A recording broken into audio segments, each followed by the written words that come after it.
Okay, ഇപ്പൊ issue ഇല്ല. Okay, അപ്പൊ പറഞ്ഞു വന്നത് എന്താന്ന് വെച്ചിട്ടുണ്ടെങ്കിൽ നിങ്ങളുടെ ക്ലാസ്സുകൾ റെക്കോർഡ് ചെയ്യും. ചില ക്ലാസ് മാത്രം റെക്കോർഡ് ചെയ്യുള്ളൂ. ഇനി എല്ലാ ഡേയ്സിലും ഇതേപോലെ റെക്കോർഡിങ് ഉണ്ടാകണം എന്ന് നിങ്ങൾ വാശി പിടിക്കരുത്. കാരണം എന്താണെന്ന് വെച്ചിട്ടുണ്ടെങ്കിൽ ഇതുപോലെ ടെക്നിക്കൽ ഇഷ്യൂ ഉണ്ടാവും. പിന്നെ ഓരോ റെക്കോർഡിങ്സും പ്രോസസ്സ് ചെയ്ത് വരാനായിട്ട് കുറച്ച് ടൈം പിടിക്കും. അപ്പൊ ഇത് കഴിഞ്ഞിട്ട് നെക്സ്റ്റ് ക്ലാസ് ഉണ്ടാവും, ഇത് കഴിഞ്ഞിട്ട് നെക്സ്റ്റ് ക്ലാസ്, അങ്ങനെ പ്രോസസ്സിങ് ടൈം ഉണ്ടാവും. അപ്പൊ നിങ്ങൾ ഓഫ്ലൈൻ ക്ലാസ് ആണ്, റെക്കോർഡിങ്സ് നിങ്ങൾക്ക് ആവശ്യപ്പെടാനുള്ള റൈറ്റ് നിങ്ങൾക്കില്ല. അത് ഓൺലൈൻ എന്നുള്ള പ്ലാറ്റ്ഫോമിലാണ്, ഓൺലൈൻ തന്നെ മിക്ക ഇൻസ്റ്റിറ്റ്യൂട്ട്സും റെക്കോർഡിംഗ് ആയിട്ട് പ്രൊവൈഡ് ചെയ്യാറ് കുറവാണ്.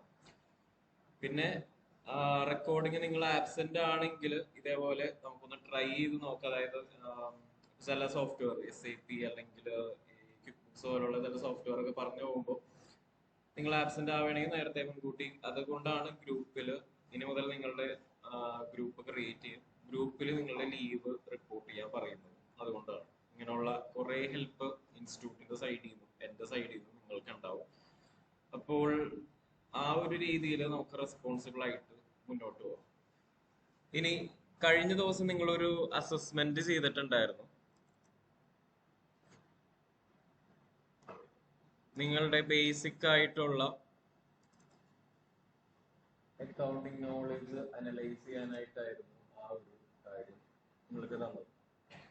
ഏകദേശം എല്ലാവരും പെർഫെക്റ്റ് ആയിട്ട് ചെയ്തിട്ടുണ്ടായിരുന്നു. കുറച്ച് പേരുടെ മെയിൽ ചെക്ക് ചെയ്യാനുണ്ട്, ഞാൻ ചെക്ക് ചെയ്തിട്ട് ഞാൻ നിങ്ങൾക്ക് റിപ്ലൈ ഇട്ട് തരാം. പിന്നെ ഇന്ന് പുതിയതായിട്ട് വന്നിട്ടുള്ളവർ നിങ്ങൾ ചെയ്യേണ്ട കാര്യം എന്താണെന്ന് വെച്ചിട്ടുണ്ടെങ്കിൽ നമ്മുടെ ക്ലാസ് ടൈം നിലവിൽ ഇപ്പോൾ 8 മണി വരെയാണ്. പ്രാക്ടിക്കൽ സ്റ്റാർട്ട് ചെയ്ത് കഴിയുമ്പോൾ നിങ്ങൾക്ക് 8:30 വരെ ലാബ് കൂടി ഉണ്ടാവും. ഓക്കെ, നിലവിൽ ഇപ്പോൾ 1.5 മണിക്കൂറാണ് ക്ലാസ്, തിയറി മാത്രമായിരുന്നു. അപ്പോൾ നിങ്ങൾ, അതായത് ഇന്ന് പുതിയതായിട്ട് വന്ന ആൾക്കാർ, നിങ്ങൾ ക്ലാസ് കഴിഞ്ഞിട്ട് കുറച്ച് നേരം വെയിറ്റ് ചെയ്യാം. കോഴ്സിന്റെ കാര്യങ്ങളും പിന്നെ നിങ്ങളുടെ ഫോൺ നമ്പറും ഡീറ്റെയിൽസ് എനിക്ക് വേണം, അപ്പോൾ എനിക്കും തരാം. ഓക്കെ, ഇന്നാണ് ശരിക്കും നമ്മൾ ക്ലാസ് സ്റ്റാർട്ട് ചെയ്യാൻ പോകുന്നത്. അതായത് നിങ്ങൾ ഇനി ചൂസ് ചെയ്യാൻ പോകുന്ന കരിയർ എന്ന് പറയുന്നത് ഫിനാൻസ് ആൻഡ് അക്കൗണ്ടിങ്ങിലെ ഒരു കരിയറാണ്. അപ്പോൾ ബേസിക് ആയിട്ടുള്ള കുറച്ച് അക്കൗണ്ടിങ് നോളേജ് നിങ്ങൾക്ക് ഉണ്ടാവണം. കാരണം ഒരു ഫ്രഷർ എന്നുള്ള രീതിയിൽ നിങ്ങളോട് ചോദിക്കുന്ന ചില ക്വസ്റ്റ്യൻസ് ഉണ്ട്. നിങ്ങളോട് ചോദിക്കുന്ന ക്വസ്റ്റ്യൻ ആയിരിക്കില്ല ഒരു എക്സ്പീരിയൻസ്ഡ് ആയിട്ടുള്ള ഒരു വ്യക്തിയോട് ചോദിക്കുന്നത്. അതായത് ഇപ്പോൾ നിങ്ങളോട് ചോദിക്കുമ്പോൾ നിങ്ങളുടെ കോളേജിലെ ലൈഫ്, പിന്നെ കോളേജിൽ നിങ്ങൾ എന്തൊക്കെ ചെയ്തു, പിന്നെ ചോദിക്കുന്നത് ഇങ്ങനെയുള്ള തിയററ്റിക്കൽ കാര്യങ്ങളൊക്കെ ആയിരിക്കും. അതേസമയം എക്സ്പീരിയൻസ്ഡ് ആയിട്ടുള്ള ഒരാളോട് അയാളുടെ കോളേജ് ലൈഫിനെ പറ്റി ചോദിച്ചിട്ട് കാര്യമില്ല. കാരണം എന്താണെന്ന് വെച്ചിട്ടുണ്ടെങ്കിൽ അയാൾ ഓൾറെഡി വർക്ക് എക്സ്പീരിയൻസ്ഡ് ആണ്. അപ്പോൾ അങ്ങനെ എക്സ്പീരിയൻസ് ഉള്ള ഒരാളെ കമ്പനിക്ക് എങ്ങനെ യൂട്ടിലൈസ് ചെയ്യാൻ പറ്റും എന്നായിരിക്കും ഒരു ഇന്റർവ്യൂവർ ചിന്തിക്കുന്നത്. അപ്പോ പാസ്റ്റ് കമ്പനിയിൽ എന്തൊക്കെയാണ് ചെയ്തത്, എന്തൊക്കെ റെസ്പോൺസിബിലിറ്റീസ് ചെയ്തു, ഏതൊക്കെ സ്കിൽസ് പാസ്റ്റ് കമ്പനിയിൽ ഇരിക്കുമ്പോൾ അച്ചീവ് ചെയ്തു, അങ്ങനെയുള്ള കാര്യങ്ങളൊക്കെ ആയിരിക്കും ആ ഒരു എക്സ്പീരിയൻസ്ഡ് ആയിട്ടുള്ള ഒരാളോട് ചോദിക്കുന്നത്. ഇപ്പൊ നിങ്ങളുടെ പോയിന്റ് ഓഫ് വ്യൂവിൽ നിങ്ങൾക്ക് ഫേസ് ചെയ്യേണ്ട ക്വസ്റ്റ്യൻ എന്ന് വെച്ചിട്ടുണ്ടെങ്കിൽ ബേസിക് ആയിട്ടുള്ള അക്കൗണ്ടിങ് റിലേറ്റഡ് ആയിട്ടുള്ള ക്വസ്റ്റ്യൻസ് ഉണ്ടാവും. പിന്നെ നിങ്ങളുടെ റെസ്യൂമേയിൽ എന്തൊക്കെ സ്കിൽസ് ആണോ ആഡ് ചെയ്യുന്നത് ആ സ്കിൽസിന്റെ ബേസിസിലുള്ള ക്വസ്റ്റ്യൻസ് ആയിരിക്കും ഉണ്ടാവുക. സ്കിൽസ് എന്ന് പറയുമ്പോൾ നമ്മളിവിടെ നിങ്ങൾ ചൂസ് ചെയ്തിട്ടുള്ള സർട്ടിഫിക്കേഷൻ അനുസരിച്ച് ഓരോ സോഫ്റ്റ്വെയറും ഓരോ തിയററ്റിക്കൽ കൺസെപ്റ്റ്സും ഡിസ്കസ് ചെയ്ത് പോകും. ഓക്കെ, ഓരോ തിയററ്റിക്കൽ കൺസെപ്റ്റ്സും ഡിസ്കസ് ചെയ്ത് പോകും. അപ്പോൾ ആ കാര്യങ്ങളൊക്കെ നിങ്ങളുടെ റെസ്യൂമിലേക്ക് നിങ്ങൾക്ക് ആഡ് ചെയ്യാൻ പറ്റും. കാരണം എന്താണെന്ന് വെച്ചിട്ടുണ്ടെങ്കിൽ നിങ്ങൾക്ക് അതിന്റെ സർട്ടിഫിക്കറ്റ്സ് ഉണ്ട്. അപ്പൊ നിങ്ങൾക്ക് അതിൽ നിന്നുള്ള ക്വസ്റ്റ്യൻസ് നിങ്ങൾ എക്സ്പെക്ട് ചെയ്യേണ്ടതായിട്ട് വരും. ഓക്കെ, അപ്പോൾ നിങ്ങൾ എന്തായാലും ഒരു ഫിനാൻസ് ആൻഡ് അക്കൗണ്ടിങ്ങിൽ ഒരു കരിയറാണ് ചൂസ് ചെയ്യുന്നത്. ആ രീതിയിൽ നോക്കുമ്പോൾ അക്കൗണ്ടിങ് നിങ്ങൾക്ക് ഇമ്പോർട്ടന്റ് ആയിട്ടുള്ള ഒരു കാര്യമാണ്. ഇനി അക്കൗണ്ടിങ് എന്ന് പറയുമ്പോൾ ജസ്റ്റ് ഇതിലിപ്പോ പറയുന്ന പോലെ ഡെബിറ്റ് ക്രെഡിറ്റ് എന്നുള്ള കൺസെപ്റ്റിനേക്കാളും കൂടുതൽ ബൈ ഹാർട്ട് പഠിക്കില്ലല്ലോ ശരിക്കും അക്കൗണ്ടിങ്. അക്കൗണ്ടിങ് എന്ന് പറയുന്നത് നിങ്ങളൊരു ആർട്ട് പോലെ കൺസിഡർ ചെയ്യാം. അതായത് ബൈ ഹാർട്ട് ചെയ്യാതെ ഇതിനൊരു ലോജിക് ഉണ്ട്. അതായത് ഇപ്പോൾ ഈ സയൻസ് ബാക്ക്ഗ്രൗണ്ട് ഉള്ളവർക്ക് അക്കൗണ്ടിങ് പഠിക്കാനായിട്ട് കുറച്ചും കൂടി എളുപ്പമാണ്. കാരണം അവര് ലോജിക്കൽ തിങ്കേഴ്സ് ആണ്. അതേപോലെ തന്നെ ഇപ്പോ അങ്ങനെ ലോജിക്കലി തിങ്ക് ചെയ്യുന്ന ആൾക്കാർക്ക് എളുപ്പമുള്ള കുറച്ച് സോഫ്റ്റ്വെയർ ഉണ്ട്. ഇപ്പൊ നമ്മളുടെ കോഴ്സിലുള്ള ഒരു സർട്ടിഫിക്കേഷൻ ആണ്. നിങ്ങൾക്ക് അഡ്വാൻസ്ഡ് എക്സൽ എന്ന് പറയുന്ന ഒരു സർട്ടിഫിക്കേഷൻ കൂടിയുണ്ട്. അപ്പോ അതിലോട്ടൊക്കെ പോകുമ്പോൾ നിങ്ങൾ ലോജിക്കലി തിങ്ക് ചെയ്യണം. അതായത് ഇപ്പൊ ഞാനൊരു കാര്യം പറയുകയാണെങ്കിൽ നിങ്ങൾ ശരിക്കും ചെയ്യേണ്ടത് ക്വസ്റ്റ്യൻ ആണ് ചെയ്യേണ്ടത്. നിങ്ങൾ ആദ്യം നിങ്ങളുടെ മനസ്സിലിട്ട് ക്വസ്റ്റ്യൻ ചെയ്യാം, അത് എന്തുകൊണ്ടാണ് അങ്ങനെ പറഞ്ഞത്. നെക്സ്റ്റ് എന്നിട്ട് നിങ്ങൾക്ക് സ്വന്തമായിട്ട് അതിന് ആൻസർ കണ്ടെത്താൻ പറ്റുന്നുണ്ടോ എന്ന് നോക്കാം. ഇനി പറ്റുന്നില്ലെങ്കിൽ നിങ്ങൾ തിരിച്ചത് എന്നോട് തന്നെ ചോദിക്കാം. ആ ഒരു രീതിയിൽ പോയി കഴിഞ്ഞിട്ടുണ്ടെങ്കിൽ നിങ്ങൾ സ്വന്തമായിട്ട് ക്വസ്റ്റ്യൻ ചോദിക്കുക, റീസൺ കണ്ടെത്തുക, എന്തുകൊണ്ടാണ് ഈ ഒരു കാര്യം ചെയ്യുന്നത് എന്നുള്ള ഒരു റീസൺ കണ്ടെത്തിയിട്ടുണ്ടെങ്കിൽ നമ്മൾക്ക് അക്കൗണ്ടിങ്, നിങ്ങൾക്ക് ഫിനാൻസ് എന്ന് പറയുന്ന ഫീൽഡിൽ ഒരു നല്ല കരിയർ ഡെവലപ്പ് ചെയ്യാനായിട്ടും പറ്റും. അല്ലാതെ ബൈ ഹാർട്ട് പഠിച്ചിട്ടുണ്ടെങ്കിൽ നിങ്ങൾ ഒരു ഫിക്സഡ് അല്ലെങ്കിൽ സ്റ്റാറ്റിക് ആയിട്ട് നിങ്ങൾക്കൊരു വളർച്ച ഉണ്ടാവില്ല. നിങ്ങൾ എപ്പോഴും ഫ്ലെക്സിബിൾ ആയിക്കൊണ്ടിരിക്കണം. ഓക്കെ, അപ്പോ അക്കൗണ്ടിങ് എന്ന് പറയുന്നത് ജസ്റ്റ് ഡെബിറ്റ് ക്രെഡിറ്റ് മാത്രമല്ല, അക്കൗണ്ടിങ് റൂൾസ് മാത്രം ബൈ ഹാർട്ട് പഠിച്ചിട്ടുള്ള ഒരു കാര്യം മാത്രമല്ല.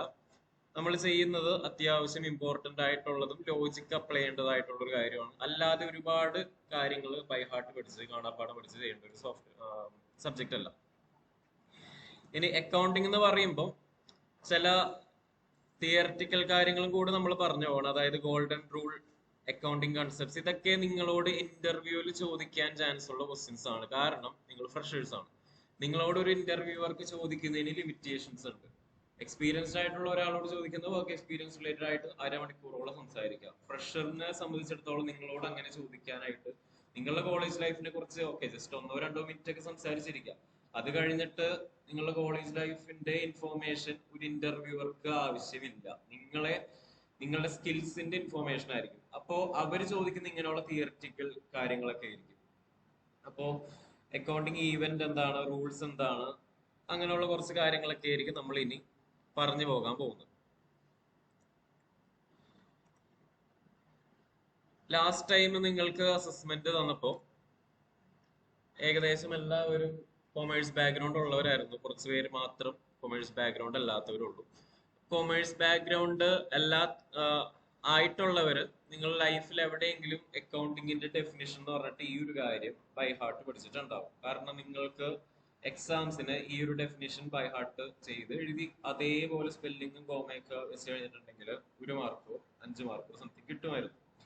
ഓക്കെ, ഇനി പ്രൊഫഷണൽ ലൈഫിലേക്ക് വന്നിട്ടുണ്ടെങ്കിൽ ഇങ്ങനെ ബൈ ഹാർട്ട് പഠിച്ച് ഫുൾ സ്റ്റോപ്പും കോമയും വിട്ട് എഴുതുന്ന കാര്യത്തിന് ഒരു വാല്യൂ പ്രത്യേകിച്ച് ഇല്ല.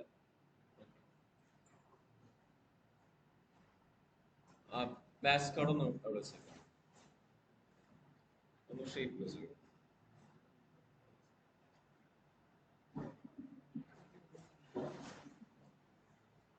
ഓക്കെ, അപ്പൊ ഇങ്ങനെ ബൈ ഹാർട്ട് പഠിച്ചിട്ട് ചെയ്യുന്ന കാര്യങ്ങൾക്ക് ഇമ്പോർട്ടൻസ് ഇല്ല. ശരിക്കും നിങ്ങൾ മനസ്സിലാക്കുക എന്താണ് അക്കൗണ്ടിങ്ങിൽ ചെയ്യുന്നത്. ഇപ്പൊ ഇതിൽ കുറച്ച് വാക്കുകൾ എഴുതി വെച്ചിട്ടുണ്ടാവും, സമ്മറൈസിങ്, ക്ലാസിഫൈങ്, റിപ്പോർട്ടിങ് എന്നൊക്കെ പറഞ്ഞിട്ട്. ഇതാണ് ശരിക്കും പറഞ്ഞാൽ അക്കൗണ്ടിങ്. അല്ലാതെ ആ വാക്കുകൾ ബൈ ഹാർട്ട് പഠിച്ച് അതേപോലെ തന്നെ എഴുതി വെച്ച് കഴിഞ്ഞിട്ടുണ്ടെങ്കിൽ കാര്യമില്ല. അതായത് ഇപ്പോ അക്കൗണ്ടിങ്ങിൽ ഇപ്പൊ കഴിഞ്ഞ ദിവസം നിങ്ങൾ ചെയ്ത കാര്യം അക്കൗണ്ടിങ്ങിന്റെ ഒരു പാർട്ടാണ്. അതായത് ഞാൻ നിങ്ങൾക്ക് എല്ലാവർക്കും സ്ക്രീനിൽ കുറച്ച് കാര്യങ്ങൾ, കുറച്ച് വാക്കുകൾ വന്നിട്ടുണ്ടായിരുന്നു. അതിനെ ഒന്ന് തരം തിരിച്ചെഴുതാനായിട്ട് പറഞ്ഞു. അസറ്റ് ആണോ എക്സ്പെൻസ് ആണോ ഇൻകം ആണോ എന്ന് തരം തിരിച്ചെഴുതാൻ പറഞ്ഞു. അതിനെയാണ് ശരിക്കും പറഞ്ഞാൽ ക്ലാസിഫൈയിങ്, വേർതിരിച്ച് എഴുതുക എന്ന് പറയുന്നത്. അപ്പോ കുറെ കാര്യങ്ങളെ വേർതിരിച്ച് എഴുതി ഒന്ന് ചുരുക്കി മാറ്റി എഴുതി വെക്കുന്നു. എന്തിനാണ് അങ്ങനെ ചുരുക്കി എഴുതുന്നതെന്ന് വെച്ചിട്ടുണ്ടെങ്കിൽ ആൾക്കാർക്ക് എളുപ്പം മനസ്സിലാവാനായിട്ട്. ഇപ്പോ കഴിഞ്ഞ ദിവസം എക്സലില് നിങ്ങൾക്ക് കാണിച്ചു തന്ന പോലെ നമ്മൾക്ക് ഡാറ്റ എന്ന് പറയുന്നത് ഇന്നത്തെ കാലത്ത് എല്ലാ കമ്പനീസും ഡാറ്റയിലാണ് വർക്ക് ചെയ്യുന്നത്. ഡാറ്റ വെച്ച് വർക്ക് ചെയ്യാത്ത കമ്പനീസ് ഒന്നുമില്ല. ഓക്കെ,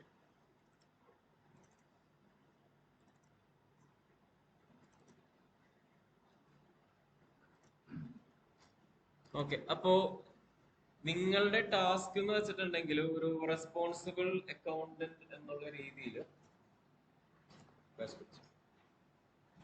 നിങ്ങളുടെ കമ്പനിയിൽ ആവശ്യമുള്ള ഡാറ്റ എളുപ്പത്തിൽ പ്രോസസ് ചെയ്ത് എടുക്കാനായിട്ട് നിങ്ങൾക്ക് പറ്റണം. ഇനി അതില് ഏറ്റവും കൂടുതൽ നിങ്ങൾക്ക് വേണ്ടത് സ്പീഡാണ്, സ്പീഡും ലോജിക്കും.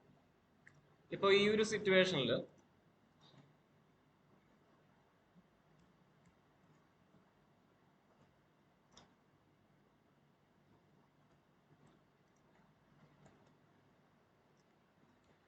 ഇതൊരു ഡാറ്റാബേസ് ആണ്, എക്സൽ ഡാറ്റാബേസ് ആണ്. അപ്പോൾ ഈ ഒരു ഡാറ്റാബേസ് കൊണ്ട് ഞാനിവിടെ ഇപ്പോൾ പ്രൈസും റേറ്റും ഒക്കെ ഒന്ന് കാൽക്കുലേറ്റ് ചെയ്തിട്ടുണ്ട്.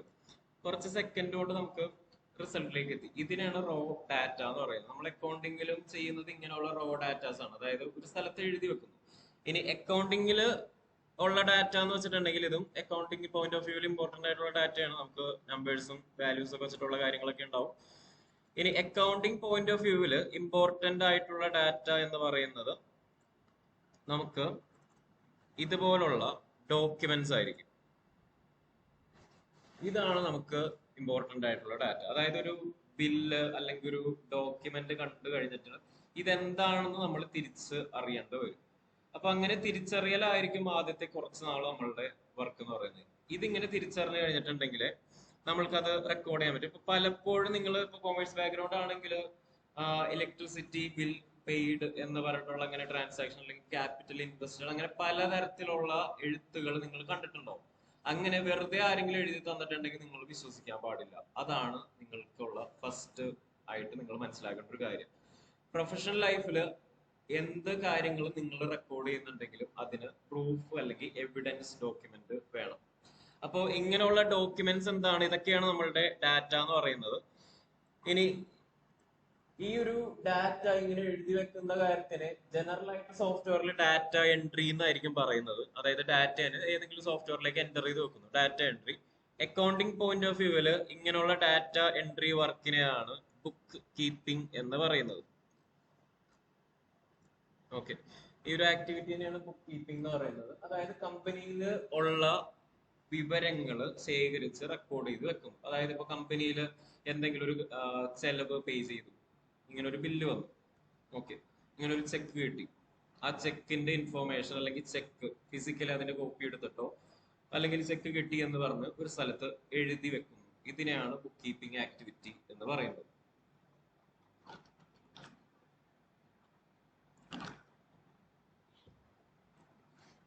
ഇനി ഡാറ്റ എൻട്രി ആൻഡ് ബുക്ക് കീപ്പിംഗിന് വർക്ക് കുറവാണ്, ഒരുപാട് സ്കിൽസ് ഒന്നും വേണ്ട. അതായത് ഇപ്പൊ അത്യാവശ്യം ടൈപ്പിങ്ങും സിസ്റ്റം യൂസ് ചെയ്യാൻ അറിയാവുന്ന ഒരാൾക്ക് വേണമെങ്കിൽ ഈ പറഞ്ഞ ഡാറ്റ എൻട്രി പോലുള്ള കാര്യങ്ങൾ ചെയ്യാൻ പറ്റും.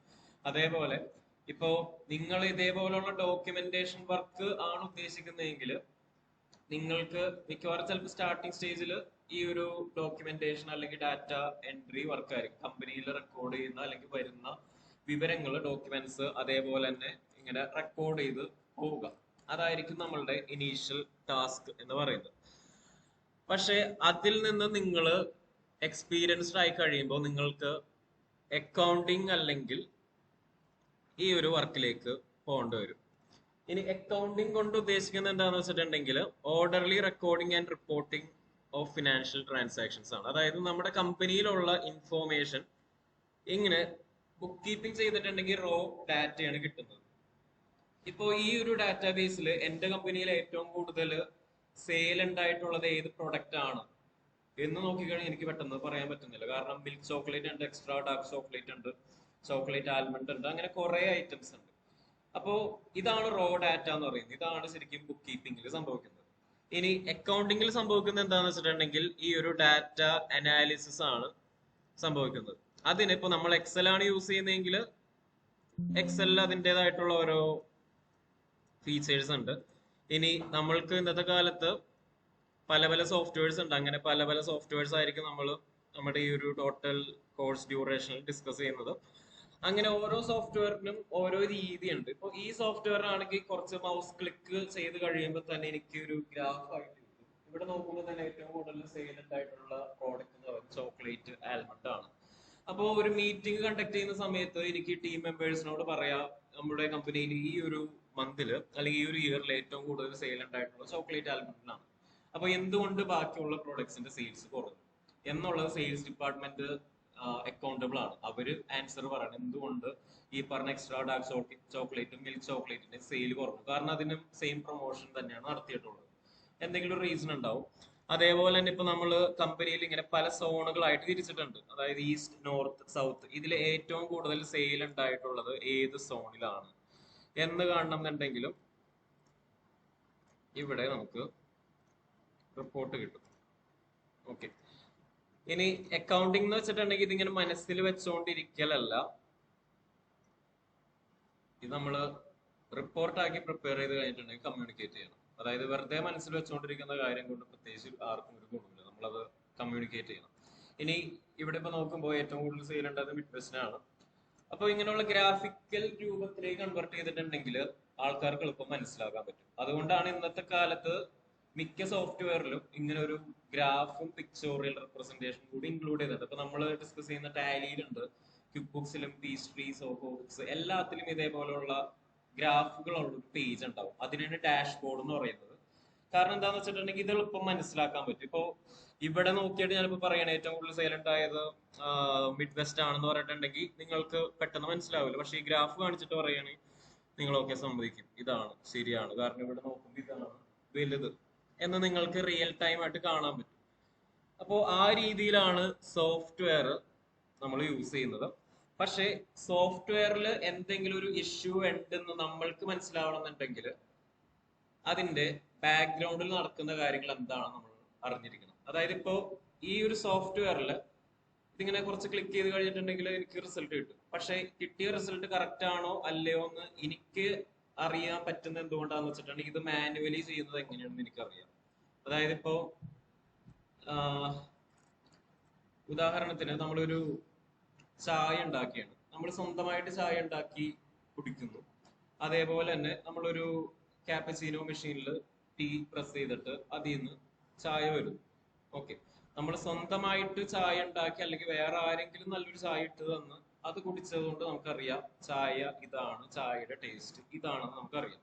പക്ഷെ ഇതൊന്നും അറിയാതെ ഇപ്പൊ ക്യാപ്പച്ചീനോ മെഷീനിൽ നമ്മൾ ചായ എന്ന് പറഞ്ഞ് പ്രസ് ചെയ്തിട്ട് വരുന്നത് കോഫി ആണെങ്കിൽ നമ്മളത് കോഫി ആയിരിക്കും കുടിക്കുന്നത്. പക്ഷെ നമ്മൾ വിചാരിക്കും അത് ചായ ആണെന്ന് വിചാരിച്ചിട്ടായിരിക്കും കുടിക്കുന്നത്. അതായത് ഇതിന്റെ പുറകിലുള്ള കാര്യങ്ങൾ എന്താണെന്ന് മനസ്സിലാവാതെ സോഫ്റ്റ്വെയറിൽ വന്നിട്ട് കാര്യമില്ല. സോഫ്റ്റ്വെയർ യൂസ് ചെയ്യുമ്പോൾ, അതായത് ഇപ്പൊ ഒരു ചായ ഉണ്ടാക്കുന്ന ലോജിക്കിൽ നിങ്ങൾ ചിന്തിക്കുകയാണെങ്കിൽ ചായ ഉണ്ടാക്കാൻ നല്ല കുറച്ച് കാര്യങ്ങൾ ചെയ്യണം. ചായപ്പൊടി എടുക്കണം, വെള്ളം തിളപ്പിക്കണം, അങ്ങനെ കുറെ കാര്യങ്ങളുണ്ട്.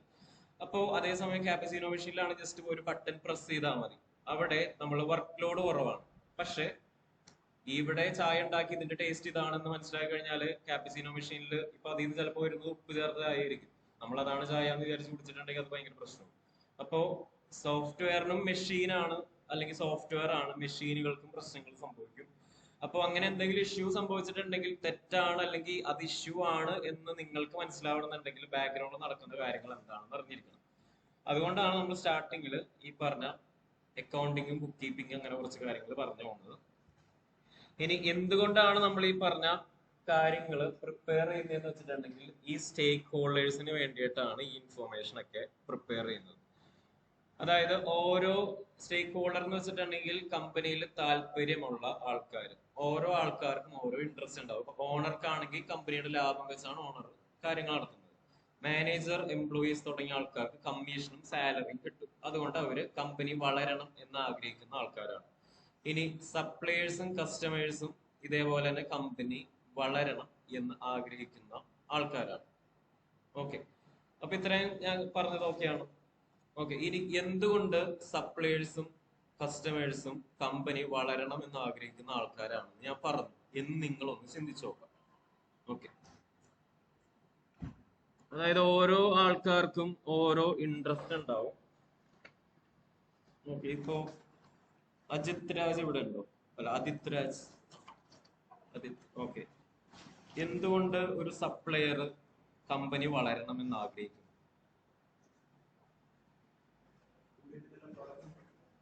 കൂടുതൽ നല്ല പ്രൊഡക്റ്റ് കമ്പനിയിൽ കിട്ടാൻ. സപ്ലയർ എന്ന് വെച്ചിട്ടുണ്ടെങ്കിൽ സാധനം കൊടുക്കുന്ന ആൾ. അതായത് ഇപ്പോ നിങ്ങളെല്ലാവരും ആക്സിയോൺസിന്റെ കസ്റ്റമേഴ്സും ഞങ്ങൾ സപ്ലയേഴ്സുമാണ്. ഞങ്ങൾ സപ്ലൈ ചെയ്യുന്ന എന്താണ്? നിങ്ങൾക്ക് സർട്ടിഫിക്കറ്റ്സും ട്രെയിനിങ്, അതാണ് ഞങ്ങൾ സപ്ലൈ ചെയ്യുന്നത്. ഓക്കെ, അപ്പോ സപ്ലയേഴ്സ്, ഇപ്പൊ ഞാൻ ഒരു സപ്ലയർ ആണ്. അപ്പൊ സപ്ലയറിനെ സംബന്ധിച്ചിടത്തോളം നിങ്ങൾ എന്ന് പറയുന്ന കസ്റ്റമർ ഉണ്ടാകേണ്ട ആവശ്യം എന്താണ്? എന്തായിരിക്കും? ആദിത്യല്ലേ? ആദിത്താണോ ആദിത്താണ്? ആദിത്യ.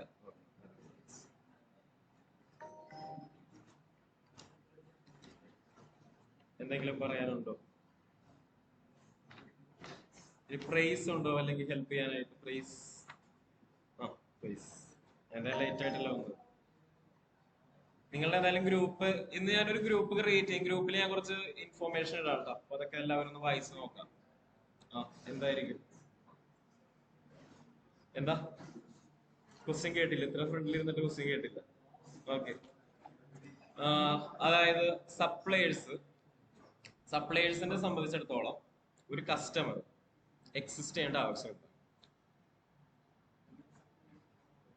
ഏതാ കൂടുതൽ സപ്ലൈ? ഓക്കെ, ഒരു റീസൺ ഓക്കെയാണ്, കൂടുതൽ സപ്ലൈ ചെയ്യാനായിട്ട് പറ്റും. ഓക്കെ, ഇനി ആക്സിയോൺസ് എന്ന് പറയുന്ന ഈ കമ്പനിയുടെ സൈഡിൽ നിന്ന് ചിന്തിച്ചു നോക്കാം. നിങ്ങൾ ഇവിടെ വരണം, ഇവിടെ കറക്റ്റ് സമയത്ത് ക്ലാസ്സിന് അറ്റൻഡ് ചെയ്യണം എന്ന് ഞങ്ങൾ ആഗ്രഹിക്കുന്നത് എന്തുകൊണ്ടാണ്? നിങ്ങൾ ആ ഒരു ബിസിനസ് പോയിന്റ് ഓഫ് വ്യൂവിൽ ചിന്തിക്കുക. അതായത് നിങ്ങൾ ഇനി മുതൽ ആ ഒരു ലോജിക്ക് വിടാം. നിങ്ങൾ ഒരു കമ്പനിയിൽ വർക്ക് ചെയ്യാൻ ആ ഒരു ലോജിക്കിൽ ചിന്തിക്കാം. ഓക്കെ, ഇന്ന് വന്ന ലാസ്റ്റ് കുറച്ച് പേര് ഇരിക്കില്ലേ, എന്തുകൊണ്ട് ചിന്തിക്കുന്നു? നിങ്ങളുടെ പേര്, ബാച്ച് കാർഡ് എല്ലാവർക്കും കിട്ടിയിട്ടുണ്ടായിരുന്നില്ലേ? ഓക്കെ, ഇരുന്ന് പറഞ്ഞാൽ മതി, കുഴപ്പമില്ല.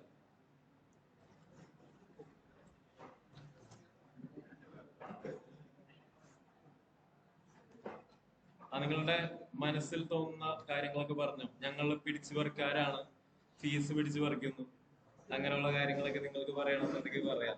വന്നപ്പോ അഡ്മിഷൻ ഫീസ് കുത്തിപ്പിടിച്ച് മേടിച്ചു, QR കോഡ് സ്കാൻ ചെയ്യിപ്പിച്ചു, അങ്ങനെയുള്ള കുറെ കാര്യങ്ങളുണ്ട്. അതായത് ഇപ്പോ സപ്ലയറിനെ സംബന്ധിച്ചിടത്തോളം നിങ്ങൾ കസ്റ്റമേഴ്സ് ആണ്. നിങ്ങൾ ഉള്ളത് എന്തുകൊണ്ടാണ്? നിങ്ങൾ ഉള്ളത് കൊണ്ടാണ് ഈ ഒരു കമ്പനി ഉള്ളത്. നിങ്ങൾ നാളെയും ഉണ്ടാവണം, നാളെയും നിങ്ങൾ ചിരിച്ചുകൊണ്ട് ഈ ഒരു ഇൻസ്റ്റിറ്റ്യൂട്ടിൽ വരണം, നാളെയും 6:30 കറക്റ്റ് സമയത്ത് എത്തണം എന്ന് ഞങ്ങൾ ആഗ്രഹിക്കുന്നത് എന്തുകൊണ്ടാന്ന് വെച്ചിട്ടുണ്ടെങ്കിൽ, എന്നാലേ ഫീസ് ഇവിടേക്ക് വരുള്ളൂ, ഫീസ് കറക്റ്റ് സമയത്ത് കിട്ടണം, എന്നാലേ കമ്പനി വളരുള്ളൂ, എന്നാലേ പുതിയ ക്ലാസ് റൂംസും പുതിയ സിസ്റ്റംസും ഫെസിലിറ്റീസും ഇവിടെ ഡെവലപ്പ് ചെയ്യാനായിട്ട് പറ്റുള്ളൂ.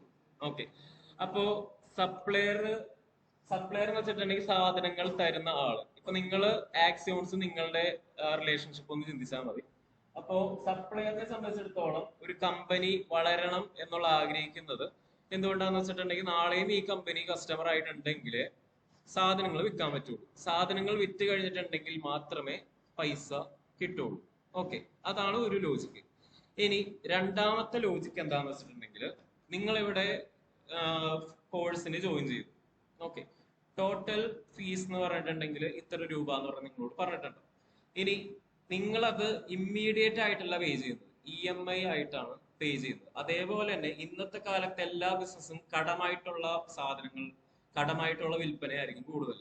അപ്പോ ഒരു സപ്ലയർ ഒരു കമ്പനിക്ക് കടമായിട്ട് സാധനങ്ങൾ കൊടുത്തിട്ടുണ്ടാവും. അപ്പൊ നാളെയും ഈ കമ്പനി ഉണ്ടെങ്കിൽ പൈസ തിരിച്ചു കിട്ടുള്ളൂ.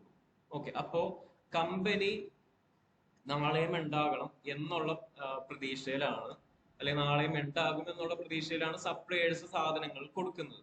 ഓക്കെ, അപ്പൊ ഇതാണ് നേരത്തെ പറഞ്ഞ ലോജിക്ക്. ഞാൻ എന്തെങ്കിലും പറഞ്ഞിട്ടുണ്ടെങ്കിൽ നിങ്ങൾ അതേപോലെ തന്നെ വിഴുങ്ങരുത്, നിങ്ങൾ സ്വന്തമായിട്ട് ചിന്തിച്ചു നോക്കാം, എന്നാലേ നിങ്ങൾക്ക് ചെയ്യാൻ പറ്റുള്ളൂ. ഏത് സോഫ്റ്റ്വെയറിലായി കഴിഞ്ഞാലും അതേ സ്വന്തമായിട്ട് ചിന്തിച്ചു നോക്കി. ഇപ്പൊ സപ്ലയറുടെ കേസ് അങ്ങനെ. ഇനി നിങ്ങൾ എല്ലാവരും ആരെങ്കിലും എവിടെയെങ്കിലും ഒക്കെ വെച്ച് ഒരു ലോണ് പോലുള്ള എന്തെങ്കിലും കാര്യങ്ങളൊക്കെ എടുത്തിട്ടുണ്ടോ? അപ്പൊ നിങ്ങൾക്ക് ഒരു പ്രൊഡക്റ്റ് കിട്ടണം എന്നുണ്ടെങ്കിൽ നിങ്ങളുടെ ക്രെഡിറ്റ് വേർത്തിനെസ് ആയിരിക്കും നോക്കുന്നത്. അതിന് ഇമ്പോർട്ടന്റ് ആയിട്ടുള്ള ഒരു കാര്യമാണ് സിബിൽ സ്കോർ എന്ന് പറയുന്നത്. നിങ്ങൾ എന്തായാലും ഫിനാൻസ് ഫീൽഡിലാണ് വർക്ക് ചെയ്യാൻ പോകുന്നത്. അപ്പൊ നിങ്ങൾ അറിഞ്ഞിരിക്കേണ്ട ഒരു കാര്യം കൂടിയാണ് ഈ സിബിൽ സ്കോർ എന്ന് പറയുന്നത്. കാരണം നിങ്ങൾ ഇനി മുന്നോട്ട് പോകുമ്പോൾ ചിലപ്പോൾ എന്തെങ്കിലും ലോണുകൾ എടുക്കാം, ബിസിനസ് ലോണുകൾ എടുക്കാം. അപ്പൊ അതിന് ഹെൽപ്പ് ചെയ്യുന്ന ഒരു കാര്യം കൂടിയാണ് ഈ സിബിൽ സ്കോർ എന്ന് പറയുന്നത്. അപ്പോ മാക്സിമം നിങ്ങൾ ചെറിയ ചെറിയ എന്തെങ്കിലും ലോണുകളൊക്കെ ഇപ്പൊ തന്നെ വല്ല EMIക്ക് വല്ല ഫോണോ കാര്യങ്ങളൊക്കെ എടുത്തിട്ടുണ്ടെങ്കിൽ സിബിൽ സ്കോർ, അതായത് സിബിൽ സ്കോർ ഡെവലപ്പ് ആവുന്ന എങ്ങനെയാന്ന് വെച്ചിട്ടുണ്ടെങ്കിൽ, നമ്മൾ ലോൺ എടുത്ത് തിരിച്ച് പ്രോപ്പർ ആയിട്ട് അടക്കുന്നുണ്ടെങ്കിൽ സിബിൽ സ്കോർ ഇങ്ങനെ കൂടി കൂടി വരും. അങ്ങനെ അത്യാവശ്യം നല്ല സിബിൽ സ്കോർ ഉണ്ടെങ്കിൽ നിങ്ങൾക്ക് കുറച്ചും കൂടി നല്ല ലോണുകളും ഓപ്പർച്യൂണിറ്റീസ് ഒക്കെ നിങ്ങൾക്ക് കിട്ടും. അപ്പൊ സിബിൽ സ്കോർ നോക്കിയിട്ടാണ് ലെൻഡേഴ്സ്, അതായത് പണം തരുന്ന ആൾക്കാര് പണം കൊടുക്കുന്നത്. എത്ര കടം കൊടുക്കണം, ഇത്ര പൈസ കടം കൊടുത്തു കഴിഞ്ഞാൽ ഇയാൾ തിരിച്ചടക്കുമോ എന്നൊക്കെ തീരുമാനിക്കുന്നത് ഈ സിബിൽ സ്കോറിന്റെ ബേസിസിലാണ്. അത് തന്നെയാണ് സപ്ലയേഴ്സും. ഒരു സപ്ലയർ ഒരു കമ്പനിക്ക് കടം കൊടുക്കുന്നത് എന്തിന്റെ ബേസിസിലാന്ന് വെച്ചിട്ടുണ്ടെങ്കിൽ, ഈ കമ്പനിക്ക് കടമായിട്ട് സാധനങ്ങൾ കൊടുത്തിട്ടുണ്ടെങ്കിൽ ഇവര് തിരിച്ചടക്കുമോ എന്നറിയണം. അപ്പൊ തിരിച്ചടക്കുന്നത് അല്ലെങ്കിൽ തിരിച്ചടക്കാൻ കപ്പാസിറ്റി ഉണ്ടോ എന്നറിയുന്നത് എങ്ങനെയാണ്? ഇപ്പൊ ഒരു ലോൺ എടുക്കുന്ന സിറ്റുവേഷൻ ആണെങ്കിൽ ബാങ്കുകൾ നോക്കുന്നത് നമ്മുടെ സിബിൽ സ്കോർ ആണ്. പക്ഷേ സപ്ലയേഴ്സിന്റെ പോയിന്റ് ഓഫ് വ്യൂവിൽ നോക്കുമ്പോൾ അങ്ങനെ സിബിൽ സ്കോർ പോലുള്ള സംഭവങ്ങളൊന്നും അവർക്കില്ല. കാരണം സിബിൽ സ്കോർ നമ്മുടെ ഫിനാൻഷ്യൽ ട്രാൻസാക്ഷൻ വെച്ചിട്ടുള്ള ഒരു കാര്യമാണ്. അപ്പൊ സപ്ലയേഴ്സ് നോക്കുന്നത് നമ്മുടെ കമ്പനിയുടെ സാമ്പത്തിക റിപ്പോർട്ടുകളാണ്. അതിനാണ് ഫിനാൻഷ്യൽ സ്റ്റേറ്റ്മെന്റ്സ് എന്ന് പറയുന്നത്. ആ ഫിനാൻഷ്യൽ സ്റ്റേറ്റ്മെന്റ്സ് പ്രിപ്പയർ ചെയ്യുന്നത് നമ്മളാണ്, അക്കൗണ്ടൻസ് അല്ലെങ്കിൽ അക്കൗണ്ട്സ് ഹാൻഡിൽ ചെയ്യുന്നത് നമ്മളാണ്. അപ്പൊ ആ രീതിയിൽ ഇമ്പോർട്ടന്റ് ആയിട്ടുള്ള ഒരു റെസ്പോൺസിബിൾ ആയിട്ടുള്ള ഒരു വർക്കും കൂടിയാണ് നമ്മൾ ചെയ്യുന്നത്. കാരണം ഈ സ്റ്റേക്ക് ഹോൾഡേഴ്സ് ഒക്കെ നമ്മൾ പ്രൊവൈഡ് ചെയ്യുന്ന ഇൻഫോർമേഷൻ ആശ്രയിച്ചിരിക്കുന്നു. ഒരു എംപ്ലോയിയും മാനേജറും കമ്പനിയിൽ തന്നെ സ്റ്റിക്ക് ഓൺ ചെയ്യണമെന്നുണ്ടെങ്കിൽ ആ കമ്പനി ലാഭത്തിലാണെന്ന് അറിഞ്ഞു കഴിഞ്ഞാൽ സ്റ്റിക്ക് ഓൺ ചെയ്തിട്ട് കാര്യമുള്ളൂ. കാരണം ലാഭത്തിലാണെങ്കിലേ മാത്രമേ സാലറി കൂടുതൽ കിട്ടുള്ളൂ. അപ്പോ ലാഭത്തിലാണോ നഷ്ടത്തിലാണോ എന്ന് സ്റ്റാഫുകൾക്ക് എങ്ങനെ അറിയാൻ പറ്റും? കമ്പനിയുടെ റിപ്പോർട്ട് നോക്കും. ഓക്കെ, അത് പ്രൊവൈഡ് ചെയ്യുന്നത് അക്കൗണ്ടൻസ് തന്നെയാണ്. ഓക്കെ, അപ്പോ അതാണ് ഓരോ സ്റ്റേക്ക് ഹോൾഡർ. ഇനി കസ്റ്റമറിനെ സംബന്ധിച്ചിടത്തോളം ഇതേപോലെ തന്നെ ഒരു സ്റ്റേക്ക് ഉണ്ട്. എന്തുകൊണ്ടാണ് കസ്റ്റമർ കമ്പനി വളരണമെന്ന് ആഗ്രഹിക്കുന്നത്? അതായത് നിങ്ങളെല്ലാവരും ആക്സിയോൺസിന്റെ സ്റ്റേക്ക് ഹോൾഡർ ആണ്. അതായത് ഇപ്പോ കുറച്ച് അധികം ഇൻസ്റ്റിറ്റ്യൂട്ടുകൾ വർക്ക് ചെയ്തിട്ടുണ്ട്. അപ്പൊ ചില ഇൻസ്റ്റിറ്റ്യൂട്ടുകൾ സ്റ്റുഡൻസിന് അവരുടെ കുറെ പ്രൊഡക്ട്സും കാര്യങ്ങളൊക്കെ കൊടുക്കും. അവരുടേതായിട്ടുള്ള ബാഗുകൾ, ബുക്സ്, കാര്യങ്ങളൊക്കെ, നോട്ട് പാഡ്, അങ്ങനെയുള്ള കുറെ കാര്യങ്ങൾ കൊടുക്കും. ബാഗ് കൊടുത്തു കഴിഞ്ഞാലുള്ള ബെനിഫിറ്റ് എന്താണെന്ന് വെച്ചിട്ടുണ്ടെങ്കിൽ ഇവർ ആ ബാഗ് തൂക്കിക്കൊണ്ട് എറണാകുളം കംപ്ലീറ്റ് നടക്കും പ്രൊമോഷനായി. ഓക്കെ, അതാണ് ഒരു റീസൺ എന്ന് പറയുന്നത്. ഓക്കെ, അപ്പോ കസ്റ്റമറിന്റെ പോയിന്റ് ഓഫ് വ്യൂ, നിങ്ങളൊക്കെ ആക്സോൺസ് എന്ന് പറയുന്ന ഈ ഒരു ഓർഗനൈസേഷന്റെ കസ്റ്റമേഴ്സ് ആണ്. അപ്പോ നിങ്ങൾക്ക് ഈ കമ്പനി വളർന്നു കഴിഞ്ഞിട്ട് എന്താണ് കിട്ടുന്നത് എന്നൊന്ന് ചിന്തിച്ചു നോക്കാം. അതായത് ഈ കമ്പനി വളർന്നു കഴിഞ്ഞിട്ടുണ്ടെങ്കിൽ നിങ്ങൾക്ക് എന്തായിരിക്കും ബെനിഫിറ്റ്? ഓക്കെ, എന്തായിരിക്കും ബെനിഫിറ്റ്? ഇന്നല്ല ആദ്യമായിട്ട് വന്നത്. ഓക്കെ, പേരെന്തായിരുന്നു? കാർത്തിക്. ഓക്കെ, എന്താണ് ഈ കമ്പനി? ഇന്ന് ആദ്യമായിട്ട് ഇവിടെ വന്നപ്പോ തന്നെ ആദ്യം ചോദിച്ചു, സ്ഥിതി കമ്പനി വളർന്നു കഴിഞ്ഞിട്ട് എന്താണ് ഗുണം? അതായത് സുരാജ് പറയുന്ന പോലെ കമ്പനി വളർന്നു കഴിഞ്ഞിട്ട്, അല്ല സുരാജ് അല്ല, ഷാജോണാണ് പറയുന്നത്, ഈ കമ്പനി നിനക്ക് ജോലി കിട്ടിയിട്ട് എനിക്കെന്താ കാര്യം, നിനക്ക് സാലറി കിട്ടിയിട്ട് എനിക്കെന്താ കാര്യം എന്ന് ചിന്തിക്കുന്ന പോലെ. ഓക്കെ, എന്തായിരിക്കും കാർത്തിക് കമ്പനി വളർന്നു കഴിഞ്ഞാൽ? നിങ്ങൾക്ക് എന്താണ് ബെനിഫിറ്റ്? ഇപ്പൊ കാർത്തികിന് എന്ത് ബെനിഫിറ്റ്?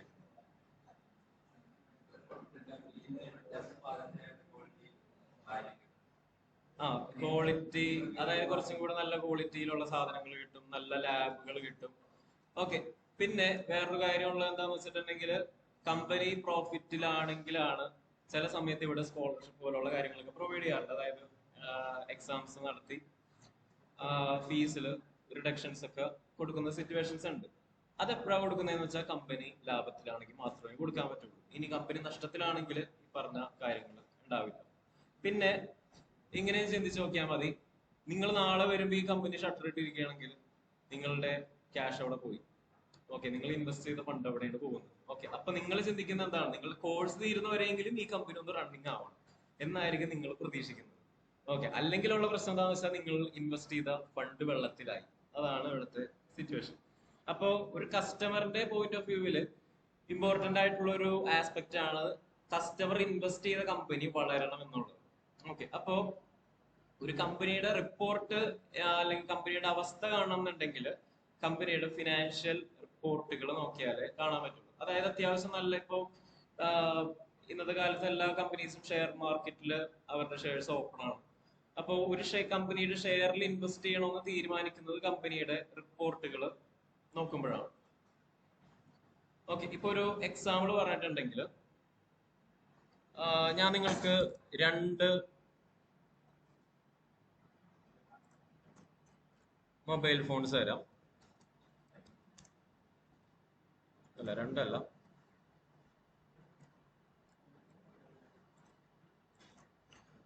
ഓക്കെ, ഫസ്റ്റ് ഫോൺ ഇപ്പോ ടെക്നോ 5 Pro.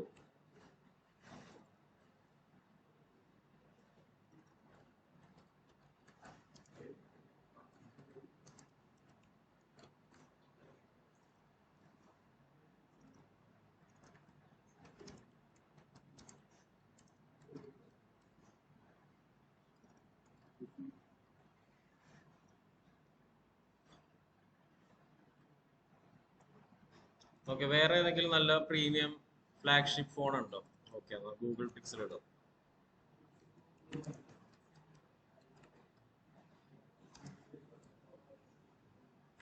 ഓക്കെ, ഇനി നമ്മുടെ കംപ്ലീറ്റ് സെഷൻസ് ഇങ്ങനെ ബിസിനസ് റിലേറ്റഡ് ആയിട്ടും ഫീൽഡ് റിലേറ്റഡ് ആയിട്ടായിരിക്കും. ഓക്കെ, മുഹമ്മദ് അനസ് KS, ഏതാണ് അനസിന്റെ ചോയ്സ്? അനസ് എവിടെ? Okay okay, iPhone 15 Pro. Okay, അപ്പൊ അനസ് ഇത് ചൂസ് ചെയ്തു. ഓക്കെ, ഇനി എന്തുകൊണ്ട് ഇത് ചൂസ് ചെയ്തു? ഓക്കെ, അതായത് വീഡിയോ ക്യാമറ നല്ലതാണ്, ബാക്കി ക്യാമറ ഫോട്ടോഗ്രാഫി ആൻഡ്രോയിഡ് തന്നെ കുറച്ചും കൂടി നല്ലതായിട്ട് എനിക്ക് തോന്നിയിട്ടുണ്ട്. ഓക്കെ, വീഡിയോഗ്രാഫി നല്ലതാണ്. പിന്നെ ഓക്കെ, സെക്യൂരിറ്റി. ഓക്കെ ഓക്കെ, ഈ രണ്ട് കാര്യങ്ങൾ ഫോക്കസ് ചെയ്ത് കഴിഞ്ഞപ്പോ അനസ് ഐഫോൺ 15 Pro എടുത്തു എന്ന് വിചാരിക്കുക. ഓക്കെ, ഇനി നെക്സ്റ്റ് നിതീഷ് ഇവിടെ ഉണ്ടോ? ഓക്കെ, ഏത് ഫോൺ വേണം? ഓക്കെ, നിതീഷും ഐഫോൺ ആരൊക്കെ ഉണ്ട്? നിതീഷ്. ഓക്കെ, ഇനി നെക്സ്റ്റ് അൻസു സജീവ് ഇവിടെ ഉണ്ട്. അൻസു, ഓക്കെ, ഏത്? ഐഫോൺ. ഓക്കെ, ഇനി ലാസ്റ്റ് ഒരാളെ കൂടി ഞാനിപ്പോ ചോദിക്കാം. ലക്ഷ്മി ശ്രീ, പ്രൊജക്ടർ ബാക്കിയില്ല. ലക്ഷ്മി ശ്രീ ഉണ്ടോ? ഐഫോൺ.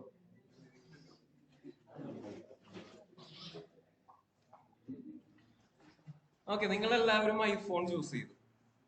ആർക്കും ഈ സാംസങ് S22 Ultra വേണ്ട? ഇത് ചൂസ് ചെയ്ത ആരെങ്കിലും ഉണ്ടോ? S22 Ultra, അല്ലെങ്കിൽ സോറി S23 Ultra ആണ് ഇപ്പോ. 23 24 ആയി നോക്കാം. Okay, S24 Ultra. ഓക്കെ, ഇതാർക്കും വേണ്ട. അതായത് ഇതില് അത്യാവശ്യം നല്ല ക്യാമറ, നല്ല ഡിസ്പ്ലേ കാര്യങ്ങളൊക്കെ ഉണ്ട്. പിന്നെ പ്രൈവസിക്ക് നോക്ക് സെക്യൂരിറ്റി ഉണ്ട്, അത്യാവശ്യം കാര്യങ്ങളൊക്കെ ഉണ്ട്. പിന്നെ അതേപോലെ തന്നെ ഇപ്പോ ഒരു ചൈനീസ് ബ്രാൻഡാണ് ടെക്നോ എന്ന് പറയുന്നത്.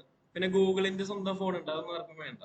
ഓക്കെ, അപ്പോ ഒരു കസ്റ്റമർ പ്രൊഡക്റ്റ് തീരുമാനിക്കുന്നതിന് പല പല ഫാക്ടേഴ്സ് ഉണ്ട്. ഒന്ന്, അതായത് ഇപ്പൊ നിങ്ങൾ എല്ലാവരും ഈ ഐഫോൺ ചൂസ് ചെയ്യാൻ ഒരു റീസൺ എന്താന്ന് വെച്ചിട്ടുണ്ടെങ്കിൽ ഐഫോൺ കുറെ നാൾ നിൽക്കും. പിന്നെ ഐഫോണിന്റെ സർവീസ് സപ്പോർട്ട് കൊള്ളാം. അതായത് ഇപ്പോ ഫോണിന് 1.5 ലക്ഷം രൂപയാണെങ്കിലും അതിന്റെ എന്തെങ്കിലും പ്രശ്നങ്ങൾ വന്നിട്ടുണ്ടെങ്കിൽ എല്ലാത്തിനും പാർട്സ് കിട്ടും. അതായത് ഇപ്പൊ ഡിസ്പ്ലേക്ക് ഒരു 30,000, ബാക്ക് പാനലിന് ഒരു 50,000, ആ രീതിയിലാണെങ്കിൽ കൂടി പാർട്സ് എന്തായാലും കിട്ടും. അതായത് നിങ്ങൾ മേടിച്ചിട്ടുണ്ടെങ്കിൽ, ഫണ്ട് ഇൻവെസ്റ്റ് ചെയ്തിട്ടുണ്ടെങ്കിൽ, പിന്നെ വേണമെങ്കിൽ നിങ്ങൾക്ക് അതെടുത്ത് വിൽക്കാം. വിറ്റ് കഴിഞ്ഞിട്ടുണ്ടെങ്കിലും പൈസ കിട്ടും. ആൻഡ്രോയിഡ് ഫോൺ പോലെയല്ല, ഐഫോൺ കുറച്ചും കൂടി ഒരു റീസെയിൽ വാല്യൂ ഉള്ള ഒരു പ്രൊഡക്റ്റ് കൂടിയാണ്. ഓക്കെ, ഇനി ആരും ഈ ഒരു ഫോണിൽ ഇൻവെസ്റ്റ് ചെയ്തിട്ടില്ല. ടെക്നോ പോവ 5 Pro, ഇത് ഞാൻ പണ്ട് യൂസ് ചെയ്തിരുന്ന ഒരു ബ്രാൻഡ് ആയിരുന്നു. ടെക്നോ എന്ന് പറഞ്ഞൊരു ബ്രാൻഡ്, അത്യാവശ്യം നല്ല ഫോണാണ്. അതായത് ഇനി കുറച്ച് നാൾ മുമ്പ് വരെ ഞാൻ 2 ഫോൺ യൂസ് ചെയ്തിട്ടുണ്ടായിരുന്നു. ഒരു iOS-ഉം ഒരു ആൻഡ്രോയിഡ് വേർഷൻ, 2 ഫോൺ യൂസ് ചെയ്തിട്ടുണ്ടായിരുന്നു. പക്ഷെ അപ്പൊ അന്നേരം യൂസ് ചെയ്തിരുന്ന ഒരു ഫോണാണ്, സെക്കൻഡറി ഫോണായിട്ട് ഇത് യൂസ് ചെയ്ത്. അത്യാവശ്യം നല്ല ഫോണൊക്കെ തന്നെയാണ്. അതായത് എല്ലാ ഫീച്ചറും കാര്യങ്ങളും ഉണ്ട്. ഐഫോണിൽ ചെയ്യാൻ പറ്റുന്ന അതേ സംഭവങ്ങൾ തന്നെ ഇതിലും ചെയ്യാൻ പറ്റും. വീഡിയോ ക്വാളിറ്റി മാത്രം ആൻഡ്രോയിഡിൽ വളരെ മോശമാണ്. അത് ഐഫോൺ തന്നെയായിരിക്കും നല്ലത്. അപ്പൊ ഒരു കസ്റ്റമർ ഒരു പ്രൊഡക്റ്റിൽ ഇൻവെസ്റ്റ് ചെയ്യുന്നുണ്ടെങ്കിൽ സർവീസ് സപ്പോർട്ട് ഒരു ഇമ്പോർട്ടന്റ് ഫാക്ടറാണ്. അതായത് ഇപ്പോ നിങ്ങൾ വണ്ടികളുടെ കാര്യങ്ങൾ നോക്കിയിട്ടുണ്ടെങ്കിൽ സുസുക്കി ഉണ്ട്, ടാറ്റ ഉണ്ട്. ഇന്നത്തെ കാലത്ത് ഏറ്റവും കൂടുതൽ നല്ല EV പ്രൊവൈഡ് ചെയ്യുന്ന ടാറ്റയാണ്. ടാറ്റയുടെ EV ആണ് അത്യാവശ്യം നല്ല റേഞ്ചും കാര്യങ്ങളൊക്കെ ഉള്ളത്. പക്ഷെ ടാറ്റ എടുക്കുന്ന കാര്യം എല്ലാവരും പറയുമ്പോൾ, ടാറ്റയുടെ ഒരു വണ്ടി എടുക്കുന്നവരും വണ്ടിയൊക്കെ കൊള്ളാം, പക്ഷെ സർവീസ് ഭയങ്കര മോശമാണ് എന്നാണ് എല്ലാവരും പറയാറ്. അത് കാരണം എന്താണെന്ന് വെച്ചിട്ടുണ്ടെങ്കിൽ അതേപോലെ തന്നെയാണ് ഇപ്പോ ഈ നമ്മള് ഇലക്ട്രിക് സ്കൂട്ടർ എടുക്കുകയാണെങ്കിൽ ഓല ഉണ്ട്, ഏത്തർ എന്നുള്ള 2 ബ്രാൻഡാണ് മെയിൻ ആയിട്ടുള്ളത്. അതില് ഈ ഓലനേക്കാളും കുറച്ചും കൂടി നല്ലത് ഏത്തർ ആണ് എന്നെല്ലാവരും പറയാൻ ഒരു റീസൺ, ഓലയുടെ സർവീസ് വളരെ മോശമാണ്. പിന്നെ കംപ്ലൈന്റുകൾ ഉണ്ടാവുന്നുണ്ട്, ഒരുപാട് കംപ്ലൈന്റ് ഉണ്ടാവുന്നുണ്ട്. ഏതറാണ് കുറച്ചും കൂടി നല്ലത്, പക്ഷെ ഏതർ കുറച്ചും കൂടി എക്സ്പെൻസീവ് ആണ്. ഓക്കെ, അപ്പോ ഒരു കസ്റ്റമർ ചിന്തിക്കുന്നത് സാധനം മേടിച്ച് കയ്യിൽ കിട്ടുന്നതോടെ കസ്റ്റമറും കമ്പനിയുമായിട്ടുള്ള റിലേഷൻഷിപ്പ് തീരുന്നില്ല. അതായത് ഇപ്പോ നിങ്ങൾ ഈ ഒരു ഇൻസ്റ്റിറ്റ്യൂട്ടിൽ വന്നു കഴിഞ്ഞിട്ട് ഇവിടുന്ന് ട്രെയിനിങ് കഴിഞ്ഞ് പോകുന്നതോടെ അല്ലെങ്കിൽ കോഴ്സ് കംപ്ലീഷൻ ചെയ്യുന്നതോടെ ഞങ്ങളുടെ റെസ്പോൺസിബിലിറ്റി തീരുന്നില്ല. നിങ്ങൾക്ക് പിന്നെ പ്ലേസ്മെന്റ് കൂടി ഇവിടുന്ന് പ്രൊവൈഡ് ചെയ്യുന്നുണ്ട്. അപ്പൊ അത് നിങ്ങൾ അങ്ങനെ കുറെ കാര്യങ്ങൾ ഒരു കസ്റ്റമർ എക്സ്പെക്ട് ചെയ്യുന്നുണ്ടാവും. അപ്പോൾ അങ്ങനെ ജസ്റ്റ് പ്രൊഡക്റ്റ് സെയിൽ ചെയ്തതിലൂടെ മാത്രമല്ല ഒരു കസ്റ്റമറായിട്ടുള്ള റിലേഷൻഷിപ്പ് തീരുന്നത്. അത് കഴിഞ്ഞിട്ട് ലോങ് ടേം ആയിട്ടുള്ള ഒരു റിലേഷൻഷിപ്പാണ് കസ്റ്റമറും ബിസിനസ്സുമായിട്ട് ഉണ്ടാവുന്നത്. ഓക്കെ, അപ്പോ ഒരു കസ്റ്റമർ ചിന്തിക്കുന്നത് നാളെയും കമ്പനി ഉണ്ടാവണം, സർവീസിന്റെ ആവശ്യത്തിനും നിങ്ങളുടെ പോയിന്റ് ഓഫ് വ്യൂ പ്ലേസ്മെന്റിന്റെ ആവശ്യത്തിനും നാളെയും കമ്പനി ഉണ്ടാവണം എന്നുള്ള രീതിയിൽ കമ്പനി വളരണം, കമ്പനി ലാഭത്തിലാണോ നഷ്ടത്തിലാണോ എന്ന് അറിയാനുള്ള ഒരു അവകാശം നിങ്ങൾക്ക് എല്ലാവർക്കും ഉണ്ട്. അപ്പോൾ ആ ഒരു രീതിയിൽ നോക്കുമ്പോൾ എല്ലാ കസ്റ്റമേഴ്സും മെയിനായിട്ട് ഷെയർ ഹോൾഡേഴ്സും പോലുള്ള ആൾക്കാരൊക്കെ കമ്പനിയുടെ ഫിനാൻഷ്യൽ റിപ്പോർട്ടുകൾ അന്വേഷിച്ചുകൊണ്ടിരിക്കും. അപ്പോൾ അവർക്കും കൂടിയിട്ടാണ് നമ്മൾ ഈ പറഞ്ഞ റിപ്പോർട്ടുകളൊക്കെ പ്രിപ്പയർ ചെയ്ത് കൊടുക്കുന്നത്. ഇനി സൊസൈറ്റി, ഗവൺമെന്റ്, രണ്ട് സ്റ്റേക്ക് ഹോൾഡറും കൂടി ഉണ്ട്. ഇവര് രണ്ടുപേര് മാത്രമല്ല, വേറെ കുറച്ചും കൂടി സ്റ്റേക്ക് ഹോൾഡേഴ്സ് നമ്മളുടെ കമ്പനിയിലുണ്ട്. അതായത് ഇപ്പൊ സൊസൈറ്റീനെ സംബന്ധിച്ചിടത്തോളം ഒരു കമ്പനി വളരുമ്പോൾ നല്ല ജോലിക്കാരുണ്ടാവും, ഒരുപാട് പേർക്ക് എംപ്ലോയ്മെന്റ് ഓപ്പർച്യൂണിറ്റി കിട്ടും, പിന്നെ കുറെ സോഷ്യൽ സർവീസ് ആക്ടിവിറ്റികളൊക്കെ കമ്പനി വളരുമ്പോൾ ചെയ്യും. ഗവൺമെന്റിനാണെങ്കിൽ ടാക്സ് കിട്ടും. അപ്പൊ അങ്ങനെ എന്തെങ്കിലും ഒരു ബെനിഫിറ്റ് ഈ പറയുന്ന ആൾക്കാർക്കൊക്കെ ഉണ്ടാവും. അപ്പോൾ ഇവർക്കൊക്കെ വേണ്ടിയിട്ടാണ് നമ്മൾ അക്കൗണ്ടിങ് ഇൻഫോർമേഷൻ സമ്മറൈസ് ചെയ്തിട്ട് ഒരു രൂപത്തിലാക്കി കൊടുക്കുന്നത്. അതായത് ഇവർക്ക് ഇപ്പോ ഇതുപോലുള്ള ഡാറ്റയാണ് ശരിക്കും പറഞ്ഞാൽ ബുക്ക് കീപ്പിംഗിലൂടെ കിട്ടുന്നത്. ഇതൊരു സാധാരണക്കാരന് കണ്ടു കഴിഞ്ഞാൽ മനസ്സിലാവില്ല. നമ്മൾ അക്കൗണ്ടിങ്ങിൽ ചെയ്യുന്ന എന്താന്ന് വെച്ചിട്ടുണ്ടെങ്കിൽ ഇതിങ്ങനെ ചുരുക്കിയിട്ട് ഇങ്ങനെ ഒരു ഗ്രാഫ് പോലെയുള്ള ഒരു രൂപത്തിലേക്ക് ആക്കി വെക്കുന്നു. അപ്പോ ഈ പറഞ്ഞ സ്റ്റേക്ക് ഹോൾഡേഴ്സിനൊക്കെ എളുപ്പത്തിൽ കാര്യം പറഞ്ഞാൽ മനസ്സിലാവും. അതിനു വേണ്ടിയിട്ടാണ് ശരിക്കും പറഞ്ഞ അക്കൗണ്ടിങ്ങും അക്കൗണ്ടൻസിനെയും ഡിമാൻഡ് വന്നു തുടങ്ങിയത്.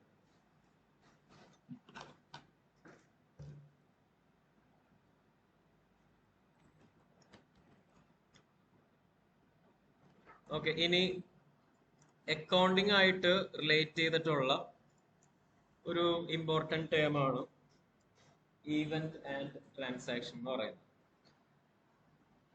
ഒരു അക്കൗണ്ടന്റിനെ സംബന്ധിച്ചിടത്തോളം ബിസിനസ്സിൽ പല കാര്യങ്ങളും സംഭവിച്ചിട്ടുണ്ട്. ഇപ്പൊ ഒരു എക്സാമ്പിൾ പറഞ്ഞിട്ടുണ്ടെങ്കിൽ, ഇപ്പോൾ ഇവിടെ ഫ്രണ്ട് ഓഫീസിൽ ഒരു സ്റ്റുഡന്റ് വോക്ക് ഇൻ വന്നു, അതായത് അഡ്മിഷൻ എടുക്കാനായിട്ട് വന്നു. ഓക്കെ, അത് ഞാൻ അറിയേണ്ട കാര്യമുണ്ടോ എന്ന് നിങ്ങളൊന്ന് ചിന്തിച്ചോ. ഞാൻ അറിയേണ്ട കാര്യമില്ല. കാരണം നമ്മൾ ഓരോ കമ്പനിയിലും വർക്കിന് പോകുമ്പോൾ നമ്മൾക്ക് ഓരോ റോൾസ് ആൻഡ് റെസ്പോൺസിബിലിറ്റി ലിസ്റ്റ് ചെയ്തിട്ടുള്ള ഒരു മെയില് നമുക്ക് കിട്ടും. നമ്മൾ ആ കമ്പനിയിൽ എന്തൊക്കെയാണ് ചെയ്യാൻ പറഞ്ഞിട്ടുള്ളത് ആ കാര്യങ്ങളൊക്കെ മാത്രം നമ്മൾ ചെയ്താൽ മതി. വെറുതെ ആവശ്യമില്ലാത്ത പണിക്ക് പോയിട്ട് നമ്മൾക്ക് അറിയാത്ത കാര്യങ്ങൾ ചെയ്ത് വെറുതെ ആവശ്യമില്ലാത്ത പണി മേടിച്ച് വെക്കണ്ട. കാരണം ജോലി എന്ന് പറയുന്ന ഒരു പണി തന്നെയാണ്, നിങ്ങൾക്ക് കിട്ടുന്ന ഒരു പണി തന്നെയാണ്. ഓക്കെ, അപ്പോൾ ആ ഒരു പണിയുടെ കൂടെ എക്സ്ട്രാ പണികൾ നിങ്ങൾ മേടിച്ച് വെക്കാതിരിക്കുക. നിങ്ങൾക്കൊരു റെസ്പോൺസിബിലിറ്റി ഉണ്ടാവും, അത് മാത്രം ചെയ്യാം. അതാണ് അക്കൗണ്ടിങ്ങിൽ ഫസ്റ്റ് നമ്മൾ മനസ്സിലാക്കേണ്ടത്. കമ്പനിയിൽ പല സംഭവങ്ങളും ഉണ്ടാവും, നമ്മൾ അതൊന്നും മൈൻഡ് ചെയ്യാൻ പോകും. നമ്മൾക്ക് ആവശ്യമുള്ള കാര്യങ്ങൾ മാത്രം നമ്മൾ മനസ്സിലാക്കി റെക്കോർഡ് ചെയ്താൽ മതി. അപ്പോൾ അതാണ് ഈവന്റ് എന്ന് പറയുന്നത്. ഈവന്റ് എന്ന് പറയുന്നത് ബിസിനസ് ആക്ടിവിറ്റി, അതാണ് ഈവന്റ് എന്ന് പറയുന്നത്. ബിസിനസ്സിൽ നടക്കുന്ന പല സംഭവങ്ങളുണ്ടാവും. അതില് ഒരു അക്കൗണ്ടിങ് പോയിന്റ് ഓഫ് വ്യൂവില് നമ്മൾക്ക് ആകെ റെക്കോർഡ് ചെയ്യേണ്ട വരുന്നത് ഈ ഒരു ട്രാൻസാക്ഷൻ എന്ന് പറഞ്ഞ കാര്യം മാത്രം. ഇനി ട്രാൻസാക്ഷൻസ് എന്ന് പറഞ്ഞ വാക്ക് നിങ്ങൾ ഇതിനു മുമ്പ് പലവട്ടം അക്കൗണ്ടിങ് ബാക്ക്ഗ്രൗണ്ട് ഉള്ള സ്റ്റുഡൻസ് ആണെങ്കിൽ കേട്ടിട്ടുണ്ടാവും. രണ്ട് കണ്ടീഷൻ ഉണ്ടെങ്കിൽ ഒരു ട്രാൻസാക്ഷൻ എന്ന് വിളിക്കാൻ പറ്റും. ഫസ്റ്റ് കണ്ടീഷൻ മോണിറ്ററി ടേംസിൽ എക്സ്പ്രസ് ചെയ്യാനായിട്ട് പറ്റും. അതായത് ഇത്ര രൂപയുടെ കാര്യം എന്ന് പറഞ്ഞിട്ട് നമുക്ക് എക്സ്പ്രസ് ചെയ്യാനായിട്ട് പറ്റണം. അല്ലെങ്കിൽ നിങ്ങൾ വർക്ക് ചെയ്യുന്നത് UAE-ലൊക്കെ ആണെങ്കിൽ ഇത്ര ദിറത്തിന്റെ, അല്ലെങ്കിൽ US-ലാണെങ്കിൽ ഇത്ര ഡോളറിന്റെ ഒരു കാര്യം സംഭവിച്ചു എന്ന് നമുക്ക് പറയാൻ പറ്റുന്ന ഒരു കാര്യമായിരിക്കണം ട്രാൻസാക്ഷൻ. ഇനി അത് മാത്രമല്ല, നിലവില് നമ്മുടെ സാമ്പത്തിക അവസ്ഥയിൽ എന്തെങ്കിലും ഒരു വ്യത്യാസം ഉണ്ടാക്കണം, എന്നാൽ മാത്രമേ അതൊരു ട്രാൻസാക്ഷൻ ആവുകയുള്ളൂ. ഓക്കെ, അപ്പോ നിങ്ങളെല്ലാവരും ഇപ്പോ ഒരു ഇൻസ്റ്റിറ്റ്യൂട്ട് അല്ലെങ്കിൽ ഒരു അക്കാദമിക് ഓർഗനൈസേഷനിലാണ് ഇപ്പോ വന്ന് ഇരിക്കുന്നത്. അപ്പോൾ ആ ഒരു പോയിന്റ് ഓഫ് വ്യൂവില് ഞാനിവിടെ ഒരു കാര്യം നോട്ട് ചെയ്യണം. അതായത്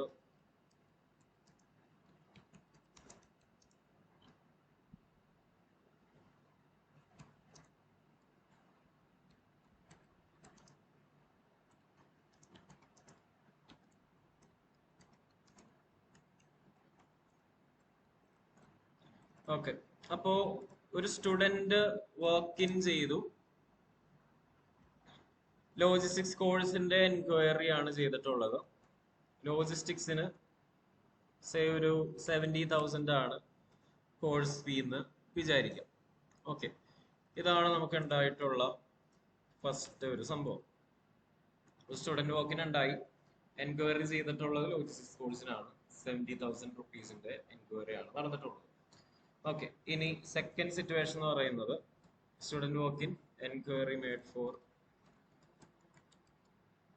അക്കൗണ്ടിംഗ് കോഴ്സ്. ഓക്കെ, ഇനി third situation enquiry made for accounting course and paid rupees 10,000 as. Okay, ഇവിടെ ഫസ്റ്റ് സെക്കൻഡ് തേർഡ് ട്രാൻസാക്ഷൻ തമ്മിൽ വ്യത്യാസം എന്താന്ന് വെച്ചിട്ടുണ്ടെങ്കിൽ തേർഡ് ട്രാൻസാക്ഷൻ കുറച്ചും കൂടി ലെങ്ത് ഉണ്ട്, ഫസ്റ്റും സെക്കൻഡും വളരെ ഷോർട്ടാണ്. ഇനി ഇവിടെ നോക്കുക, അതായത് ഇതിനെയൊക്കെ നമുക്ക് വേണമെങ്കിൽ ബിസിനസ്സിലെ സംഭവം ഈ ഒരു ഇൻസ്റ്റിറ്റ്യൂട്ടിന്റെ പോയിന്റ് ഓഫ് വ്യൂവിൽ നോക്കി കഴിഞ്ഞിട്ടുണ്ടെങ്കിൽ ഇത് ഇടയ്ക്കിടയ്ക്ക് ഇവിടെ സംഭവിക്കുന്ന കാര്യമാണ്. പല ആൾക്കാരും പല സ്റ്റുഡൻസും ഇങ്ങനെ വരും, എൻക്വയറി ചെയ്യും, എന്നിട്ട് പോകും. ഓക്കെ, അപ്പോൾ ഫസ്റ്റ് ഒരു സ്റ്റുഡന്റ് വന്നിട്ട് ലോജിസ്റ്റിക്സ് കോഴ്സ് എത്ര രൂപയാണെന്ന് അന്വേഷിച്ചിട്ട് പോയി. ഓക്കെ, അപ്പൊ നിങ്ങൾ ഇവിടെ ചെയ്ത കാര്യം ഒന്ന് ആലോചിച്ച് നോക്കുക. അതായത് നിങ്ങൾ ചിലപ്പോൾ ഈ ഒരു കോഴ്സിന് ജോയിൻ ചെയ്യുന്നതിന് മുമ്പ് ഈ ഒരു ഇൻസ്റ്റിറ്റ്യൂട്ടിലോ പല ഇൻസ്റ്റിറ്റ്യൂട്ടുകളിലും ചിലപ്പോൾ വിളിച്ചു ചോദിച്ചിട്ടുണ്ടാവും, അന്വേഷിച്ച് പോയിട്ടുണ്ടാവും, അങ്ങനെ പല കാര്യങ്ങളും നിങ്ങൾ ചെയ്തിട്ടുണ്ടാവും. അത് കഴിഞ്ഞിട്ട് ചിലപ്പോൾ നിങ്ങൾ അവിടെ ജോയിൻ ചെയ്തിട്ടുണ്ടാവും, ചിലപ്പോൾ നിങ്ങൾ അവിടെ നിന്ന് പിൻവാങ്ങിയിട്ടുണ്ടാവും.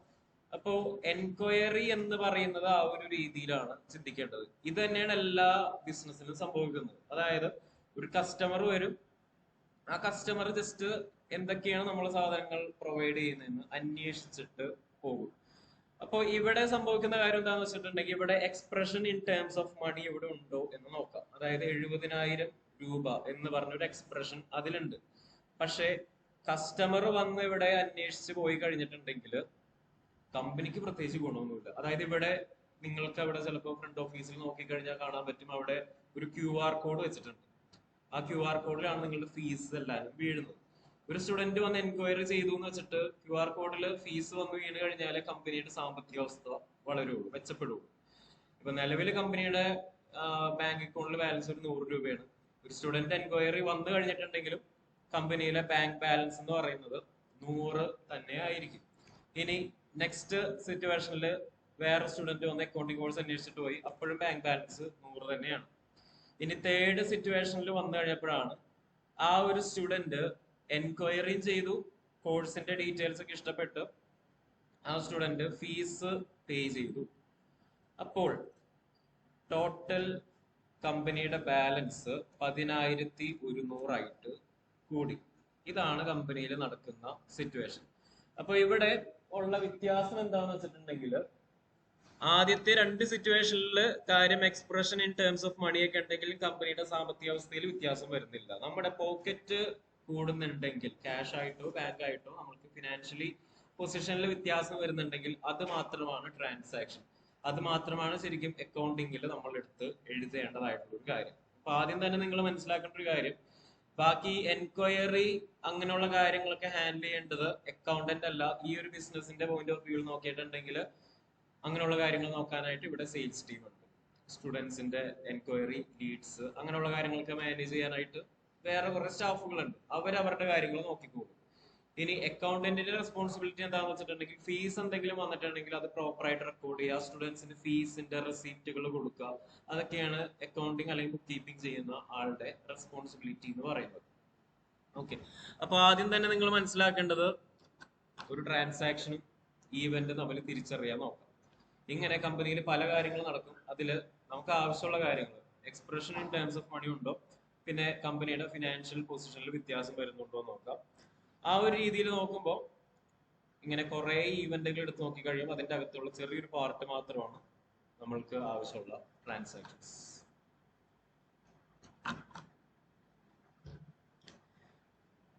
ഓക്കെ, ഇനി ഇവിടെ കുറച്ച് എക്സാമ്പിൾ പറഞ്ഞിട്ടുണ്ട്. ഇനി നമ്മൾ ഈ കാര്യങ്ങളൊക്കെ പറഞ്ഞു പോകുന്നതിന്റെ ഇടക്ക് ഞാൻ ആരോടും നോട്ട്സ് ഒന്നും എഴുതാൻ പറയാറില്ല. കാരണം എന്താ വെച്ചാൽ ഇതൊക്കെ PDF ആക്കിയിട്ട് നിങ്ങൾക്ക് അയച്ചു തരും. അതിനായിട്ടാണ് ഗ്രൂപ്പ് ഉണ്ടാക്കുന്നത്. ചില സോഫ്റ്റ്വെയറിന് മാത്രം. പിന്നെ നമ്മൾ അക്കൗണ്ടിങ്, മാനുവൽ അക്കൗണ്ടിങ് ചെയ്യുന്ന സമയത്ത് ഡെബിറ്റ് ക്രെഡിറ്റ് അതൊക്കെ പറഞ്ഞു പോകുമ്പോഴും ലെഡ്ജർ ഒക്കെ വരയ്ക്കുമ്പോഴും മാത്രം നിങ്ങൾ ബുക്ക് യൂസ് ചെയ്യേണ്ടി വരും. അതിനെന്തായാലും നിങ്ങൾ ബുക്ക് യൂസ് ചെയ്യേണ്ടി വരും. അല്ലെങ്കിൽ നിങ്ങൾ ഫോണിൽ നിങ്ങളുടെ കയ്യിൽ വല്ല S22 അൾട്ര അല്ലെങ്കിൽ S23 അൾട്ര, S24 അൾട്ര, പിന്നെ S Pen ഒക്കെ ഉണ്ടെങ്കിൽ നിങ്ങൾക്ക് വരച്ചൊക്കെ ഉണ്ടാക്കാൻ പറ്റും. അല്ലെങ്കിൽ നിങ്ങൾക്ക് ഭയങ്കര ബുദ്ധിമുട്ടായിരിക്കും. അങ്ങനെ ചെയ്യാൻ പറ്റുന്നുണ്ടെങ്കിൽ കുഴപ്പമില്ല, എനിക്ക് റിസൾട്ട് കണ്ടാൽ മതി. ഹാർഡ് കോപ്പി അല്ലെങ്കിൽ സോഫ്റ്റ് കോപ്പിയിൽ റിസൾട്ട് കണ്ടാൽ മതി. പക്ഷെ എന്തായാലും റിസൾട്ട് ഉണ്ടാവണം. അതായത് മാനുവൽ അക്കൗണ്ടിങ് അങ്ങനെയാണ്, നമ്മൾ കുറച്ച് കാര്യങ്ങൾ എഴുതേണ്ടി വരും. സോഫ്റ്റ്വെയറിലേക്ക് വരുമ്പോൾ മാത്രം. അതിന് സോഫ്റ്റ്വെയറിലേക്ക് വരുമ്പോഴും ആദ്യത്തെ ദിവസം പറഞ്ഞ പോലെ നോട്ട്സ് ഇവിടെ നിന്ന് തരും. അത് നോക്കിയിട്ട് ചെയ്യുക. കുറച്ച് കാര്യങ്ങൾ മാത്രം നോട്ടായിട്ട് എഴുതേണ്ടി വരും. ഓക്കെ, ഇനി ഇവിടെ കുറച്ച് എക്സാമ്പിൾ പറഞ്ഞിട്ടുണ്ട്. രോഹൻ എന്ന് പറയുന്ന ഒരു പേഴ്സൺ ബിസിനസ് സ്റ്റാർട്ട് ചെയ്തു. ക്യാഷ് 40,000 വെച്ചിട്ടാണ് ബിസിനസ് സ്റ്റാർട്ട് ചെയ്തിട്ടുള്ളത്. അതാണ് ഇവിടുത്തെ സിറ്റുവേഷൻ. അതിനെ ഇവര് ട്രാൻസാക്ഷൻ ആണ് വിളിച്ചത്. കാരണം എന്താണെന്ന് വെച്ചിട്ടുണ്ടെങ്കിൽ expression in terms of money ഉണ്ട്, കമ്പനിയുടെ സാമ്പത്തിക അവസ്ഥയിൽ വ്യത്യാസം വന്നു. ഇനി റെസ്റ്റോറന്റിൽ ബില്ല് പേ ചെയ്തു. ബില്ല് പേ ചെയ്യുന്നതിന് മുമ്പായിട്ട് നമ്മളുടെ കയ്യിൽ ബാങ്ക് ബാലൻസ് ഒരു 3,000 ഉണ്ട്. ബില്ല് അടച്ചു കഴിഞ്ഞിട്ടുണ്ടെങ്കിൽ ബാങ്ക് ബാലൻസ് 2,000 ആയിട്ട് കുറയും. 3,000 1000 കുറഞ്ഞ് 2,000. അപ്പൊ നമ്മുടെ സാമ്പത്തിക അവസ്ഥ അങ്ങനെ കുറഞ്ഞു. സാമ്പത്തിക അവസ്ഥയെ അഫക്ട് ചെയ്യുന്ന എല്ലാ കാര്യങ്ങളും ട്രാൻസാക്ഷൻ ആണ്. ഇനി ഇവിടെ തേർഡ് സിറ്റുവേഷൻ ആയിട്ട് ജസ്റ്റ് ഒരു ഓർഡർ പ്ലേസ് ചെയ്തു K0 എന്ന് പറഞ്ഞ ഒരു പാർട്ടിക്ക്. അതിനെ ഇവരൊരു ഈവന്റ് എന്ന് മാത്രമാണ് ക്ലാസിഫൈ ചെയ്തിട്ടുള്ളത്. അപ്പൊ എന്തുകൊണ്ട് ഈവന്റ് എന്ന് പറഞ്ഞു എന്ന് വെച്ചിട്ടുണ്ടെങ്കിൽ ജസ്റ്റ് ഓർഡർ പ്ലേസ് ചെയ്തിട്ടുള്ളൂ, കയ്യിൽ നിന്ന് ക്യാഷ് പോയിട്ടില്ല. ഓക്കെ, ഇപ്പൊ ആമസോണിൽ നിന്നൊക്കെ നമ്മൾ ഓർഡർ ചെയ്യുകയാണെങ്കിൽ നമുക്ക് ക്യാഷ് ഓൺ ഡെലിവറി എന്ന് പറഞ്ഞൊരു ഓപ്ഷൻ ഉണ്ട്. ആ ഒരു ഓർഡറിന്റെ ലോജിക്കിൽ വേണം ഇത് ചിന്തിക്കാനായിട്ട്. അല്ലാതെ പ്രീപെയ്ഡ് ഓർഡർ എന്നുള്ള രീതിയിലാണെങ്കിൽ അത് prepaid orders equivalent to purchase ആയിട്ടാണ് ട്രീറ്റ് ചെയ്യുന്നത്. കാരണം പെർച്ചേസ് ചെയ്യുമ്പോൾ നമ്മൾ സാധനത്തിന്റെ പൈസയും കൂടി കൊടുക്കുന്നുണ്ട്. ഇപ്പോ ഇന്നത്തെ കാലത്ത് ആമസോണിൽ നിന്നൊക്കെ എല്ലാവരും പ്രീപെയ്ഡ് ഓർഡേഴ്സ് ആണ് കൂടുതൽ ചെയ്യുന്നത്. പക്ഷെ നോർമൽ ബിസിനസ്സിൽ ആൾക്കാർ ആദ്യം ഓർഡർ ചെയ്യും, അത് കഴിഞ്ഞ് ഐറ്റം കയ്യിൽ കിട്ടിക്കഴിഞ്ഞാലേ പൈസ കൊടുക്കാറുള്ളൂ. അതാണ് ഇതിന്റെ പുറകിലുള്ള ലോജിക്. ഇനി ബാങ്കിൽ ഒരു ആപ്ലിക്കേഷൻ സബ്മിറ്റ് ചെയ്തു, അത് ഈവന്റ് ആണ്. കാരണം കയ്യിൽ നിന്ന് പൈസ ഒന്നും പോയിട്ടില്ല. ഒരു IPL മാച്ച് ടിക്കറ്റ് പർച്ചേസ് ചെയ്തു, അപ്പൊ കയ്യിൽ നിന്ന് ക്യാഷ് പോയി, ഫിനാൻഷ്യൽ പൊസിഷനിൽ വ്യത്യാസം വന്നു, അതിനെ അവര് ട്രാൻസാക്ഷൻ എന്ന് കോൾ ചെയ്തു. ഓക്കെ, അപ്പോ ഈ ട്രാൻസാക്ഷൻ ഈവന്റും കൊണ്ട് ഉദ്ദേശിക്കുന്ന കാര്യം എന്താണെന്ന് വെച്ചിട്ടുണ്ടെങ്കിൽ നിങ്ങൾക്ക് എല്ലാവർക്കും ഓരോ റെസ്പോൺസിബിലിറ്റി ഉണ്ടാവും ഒരു കമ്പനിയിൽ വർക്ക് ചെയ്യുമ്പോൾ. അത് മാത്രം നിങ്ങൾ ചെയ്താൽ മതി. ആവശ്യമില്ലാത്ത കാര്യങ്ങളിൽ പോയി തലയിട്ട് കഴിഞ്ഞിട്ടുണ്ടെങ്കിൽ നിങ്ങൾക്ക് ആവശ്യമുള്ളതിനേക്കാൾ കൂടുതൽ പ്രശ്നങ്ങളായിരിക്കും ഉണ്ടാവും. കാരണം ഒരു കമ്പനിയിൽ വർക്ക് ചെയ്യുന്ന സമയത്ത് നമുക്ക് ഒരുപാട് റെസ്പോൺസിബിലിറ്റി ഉണ്ടാവും. പിന്നെ അതേപോലെ തന്നെ മാക്സിമം വേറൊരാളെ ഡിപ്പെൻഡ് ചെയ്തിരിക്കാനായിട്ട് നോക്കാം. അതായത് നിങ്ങൾക്ക് ഇവിടെ ഇപ്പോൾ വർക്ക് ചെയ്യുമ്പോഴും മാക്സിമം നിങ്ങൾ സ്വന്തമായിട്ട് ചെയ്യാൻ നോക്കുക. നിങ്ങളിവിടെ വന്നിട്ടുള്ളത് ഒരു സോഫ്റ്റ്വെയർ എക്സ്പീരിയൻസ് ചെയ്യാനായിട്ടാണ്. അല്ലാതെ ഇപ്പൊ നിങ്ങളെ കൊണ്ട് ഈ സംഭവം ബൈ ഹാർട്ട് പഠിപ്പിക്കണം എന്ന് ഞാൻ ഉദ്ദേശിക്കുന്നില്ല. ഓരോരുത്തരും ഈ സോഫ്റ്റ്വെയർ ചെയ്തു നോക്കാം, എക്സ്പീരിയൻസ് ചെയ്യും. ഓക്കെ, ആ ഒരു എക്സ്പീരിയൻസ് ആണ് നിങ്ങൾ നോക്കേണ്ടത്. നിങ്ങൾക്ക് ചെയ്യാൻ പറ്റുന്നുണ്ടോ, അല്ലെങ്കിൽ നിങ്ങൾക്ക് സൈഡിലിരിക്കുന്ന ആള്, തൊട്ടപ്പുറത്തിരിക്കുന്ന ആള്, അവർ പെട്ടെന്ന് ചെയ്യുന്നുണ്ടെങ്കിൽ അവർ പെട്ടെന്ന് ചെയ്തോട്ടെ, അവർക്ക് അടുത്ത വേറെ വർക്ക് കൊടുക്കാം. അതായത് അങ്ങനെയായിരിക്കും ഒരു കമ്പനിയിൽ സംഭവിക്കുന്നത്. ഒരാൾ ഒരു വർക്ക് പെട്ടെന്ന് ചെയ്യുന്നുണ്ടെങ്കിൽ അവർക്ക് ഒന്നില്ലെങ്കിൽ അവര് ഹൈലി സ്കിൽഡ് ആണ്, അപ്പോൾ അവർക്ക് സാലറി കൂട്ടി കൊടുത്തിട്ട് വേറെ ഹൈലി സ്കിൽഡ് ആയിട്ടുള്ള വർക്ക് കൊടുക്കും. അല്ലാതെ നിങ്ങളിപ്പോ സ്ലോ ആണെങ്കിൽ നിങ്ങൾക്ക് ചെയ്യുന്ന വർക്ക് തന്നെയായിരിക്കും നിങ്ങൾ ചെയ്യുന്നത്. ഓക്കെ, അതേപോലെ തന്നെ ഇവിടെ നമ്മൾ പ്രാക്ടിക്കൽസിലേക്ക് കടക്കുമ്പോൾ നിങ്ങൾക്ക് എല്ലാവർക്കും ഓരോ ഡെയിലി ടാസ്കുകൾ ഉണ്ടാവും. ആ ടാസ്ക് നിങ്ങൾ നിങ്ങളുടെ സ്വന്തം സമയം എടുത്തിട്ട് ചെയ്യാം. അതായത് തൊട്ടപ്പുറത്തിരിക്കുന്ന ആള് വേഗം ചെയ്യുന്നു, നിങ്ങൾ മൈൻഡ് ചെയ്യണ്ട, നിങ്ങൾ നിങ്ങളുടെ സമയം എടുത്തിട്ട് ചെയ്യാം. നിങ്ങൾക്ക് കാര്യം മനസ്സിലാവുന്നുണ്ടോ, ഡൗട്ട് എന്തെങ്കിലും ഉണ്ടോ, അത് സോൾവ് ചെയ്യാം. ഇനി തൊട്ടപ്പുറത്തിരിക്കുന്ന ആൾ എന്തെങ്കിലും വേഗം തീർത്തിട്ടുണ്ടെങ്കിൽ ഓക്കെ, അതെന്റെ റെസ്പോൺസിബിലിറ്റി, എക്സ്ട്രാ വർക്ക് ഞാൻ കൊടുത്തോളാം. അപ്പൊ നിങ്ങൾ നിങ്ങളുടെ കാര്യം മാത്രം നോക്കിയിട്ട് ചെയ്യാം. ഓക്കെ, ആ രീതിയിലാണ് ഇവിടെ പോകുന്നത്. അപ്പോൾ അതേ ലോജിക്ക് തന്നെയാണ് ഇവിടെ. ആവശ്യമുള്ള കാര്യങ്ങൾ മാത്രം കമ്പനിയിൽ റെക്കോർഡ് ചെയ്യുക, ആവശ്യമില്ലാത്ത കാര്യങ്ങൾ എടുത്ത് എഴുതേണ്ട കാര്യമില്ല. ഓക്കെ, നമുക്ക് ഇനി ഈ ഒരു അക്കൗണ്ടിങ് ടേംസും കൂടി ഒന്ന് പറയാനുണ്ട്. അതായത് ഒരു കമ്പനിയിൽ നമ്മൾ അറിഞ്ഞിരിക്കേണ്ട കുറച്ച് വാക്കുകളുണ്ട്. എസ്പെഷ്യലി നിങ്ങൾ വർക്ക് ചെയ്യുന്ന അക്കൗണ്ടിങ് ഫീൽഡിലാണ്.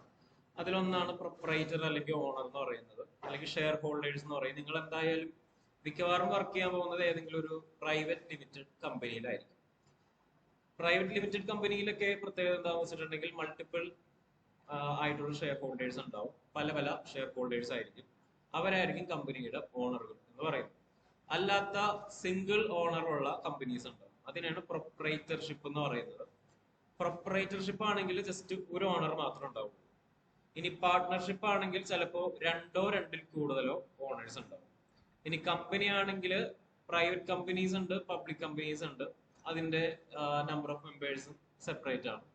ഇപ്പോൾ പ്രൈവറ്റ് ആണെങ്കിൽ എത്ര നമ്പേഴ്സ് വേണം, പബ്ലിക് ആണെങ്കിൽ ഇത്ര നമ്പേഴ്സ് വേണം എന്ന് പറഞ്ഞിട്ട് ഗവൺമെന്റ് ലോ അനുസരിച്ച് ഫിക്സ് ചെയ്ത് വെച്ചിട്ടുണ്ട്. ഓക്കെ, ചുരുക്കി പറഞ്ഞിട്ടുണ്ടെങ്കിൽ കമ്പനിയിൽ ഫണ്ട് ഇൻവെസ്റ്റ് ചെയ്ത ആൾക്കാരെയാണ് പ്രൊപ്പറേറ്റർ അല്ലെങ്കിൽ ഓണേഴ്സ് എന്ന് പറയുന്നത്. ഓക്കെ, ഇനി കമ്പനിക്ക് എന്ത് നഷ്ടം വന്നു കഴിഞ്ഞിട്ടുണ്ടെങ്കിലും ഈ ഒരു ഓണർ ആയിരിക്കും ആ നഷ്ടം നികത്തേണ്ടത്. അതാണ് ഒരു ഓണറിന്റെ റെസ്പോൺസിബിലിറ്റി എന്ന് പറയുന്നത്. കമ്പനിക്ക് എന്ത് ലാഭം ഉണ്ടെങ്കിലും അത് ഓണർക്ക് കൊണ്ടുപോകാം. അതാണ് ഈ ഒരു ഓണറും ബിസിനസ്സും തമ്മിലുള്ള റിലേഷൻ.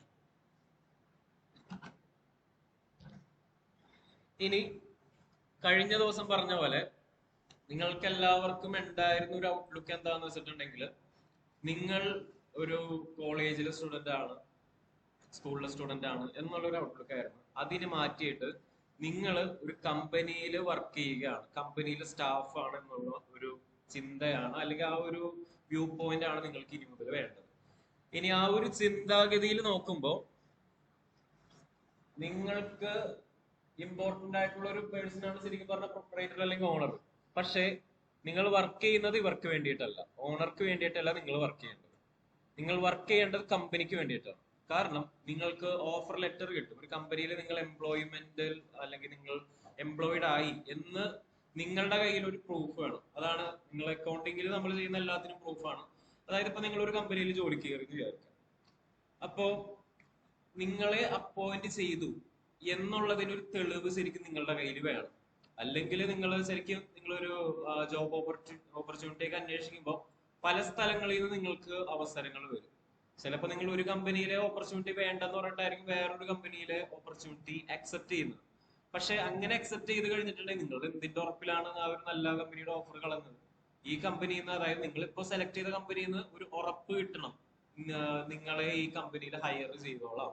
അതിനാണ് ഓഫർ ലെറ്റർ എന്ന് പറയുന്നത്. എല്ലാ കമ്പനിയിലും അങ്ങനെ ജോബിന് കയറുമ്പോൾ ഒരു ഓഫർ ലെറ്റർ വേണം. അത് എല്ലാ കമ്പനിയിലും മെയിൽ ത്രൂ ആണ് അയക്കുന്നത്. നിങ്ങൾക്ക് അല്ലാതെ വാട്സപ്പ് വഴിയൊക്കെ അയക്കുന്ന സിറ്റുവേഷൻ കുറവാണ്. കാരണം മെയിൽ എന്ന് പറയുന്നത് ഒരു ലീഗൽ ഡോക്യുമെന്റ് കൂടിയാണ്. അതായത് ഇപ്പൊ നമ്മൾക്ക് എന്തെങ്കിലും സിറ്റുവേഷനിൽ ലീഗലി പോകണം എന്നുണ്ടെങ്കിൽ നമുക്ക് ഇമെയിൽ ഒരു ഡോക്യുമെന്റ് അല്ലെങ്കിൽ പ്രൂഫ് ആയിട്ടും കൂടി നമുക്ക് കാണിക്കാം. അതേസമയം വാട്സപ്പ് ചാറ്റ് ഒക്കെ ഒരു ലിമിറ്റേഷൻ ഉണ്ട് കാണിക്കുന്നതിന്. ഓക്കെ, അപ്പൊ മെയിൽ ആണെങ്കിൽ നമുക്ക്, അതായത് ഇന്നത്തെ കാലത്ത് പല സിറ്റുവേഷൻസിലും ഇമെയിൽ വഴി ലീഗൽ ഡോക്യുമെന്റ്സും അയക്കാറുണ്ട്. കാരണം എന്താ വെച്ചാൽ ഇമെയിലും ഇക്വലന്റ് ടു ലെറ്റർ എന്നുള്ള രീതിയായി വന്നു കഴിഞ്ഞു. ഓക്കെ, അപ്പോ നിങ്ങൾക്ക് ഒരു കമ്പനിയിൽ വർക്ക് ചെയ്യാൻ കയറി കഴിഞ്ഞിട്ടുണ്ടെങ്കിൽ കിട്ടുന്ന ഒരു കാര്യമാണ് ഓഫർ ലെറ്റർ എന്ന് പറയുന്നത്. ആ ഓഫർ ലെറ്ററിൽ കമ്പനിയുടെ ലോഗോ ആയിരിക്കും ഉണ്ടാവുന്നത്. കമ്പനിയിലെ സ്റ്റാഫായിട്ട് ഇന്ന ഡെസിഗ്നേഷൻ ആയിട്ട് നിങ്ങൾക്ക് ഓഫർ ചെയ്യുന്നു എന്നായിരിക്കും ഉണ്ടാവുന്നത്. സോ നിങ്ങളെ അപ്പോയിന്റ് ചെയ്യുന്നത് കമ്പനിയാണ്, അല്ലാതെ ഓണർ അല്ല. നിങ്ങൾ വർക്ക് ചെയ്യുന്നത് ഓണർക്ക് വേണ്ടിയിട്ടല്ല, കമ്പനിക്ക് വേണ്ടിയിട്ടാണ്. അപ്പോ നിങ്ങൾ ഇന്നലെ അല്ലെങ്കിൽ കഴിഞ്ഞ ദിവസം പറഞ്ഞത് നിങ്ങൾ നിങ്ങളുടെ സൈഡിൽ നിന്ന് ചിന്തിക്കരുത്. ഇന്നിപ്പോ പറയുന്നത് നിങ്ങളുടെ സൈഡിൽ നിന്ന് ചിന്തിക്കരുത്. കൂടാതെ നിങ്ങൾ കമ്പനിയുടെ സൈഡിൽ നിന്ന് വേണം ചിന്തിക്കാൻ. ഒരിക്കലും ഓണറിന്റെ സൈഡിൽ നിന്ന് ചിന്തിക്കാൻ പാടില്ല. അതെന്തുകൊണ്ടാന്ന് വെച്ചിട്ടുണ്ടെങ്കിൽ അക്കൗണ്ടിങ്ങിൽ കുറച്ച് ചിന്താഗതികളുണ്ട്, അല്ലെങ്കിൽ അതിനാണ് അക്കൗണ്ടിങ് കൺസെപ്റ്റ്സ് എന്ന് പറയുന്നത്.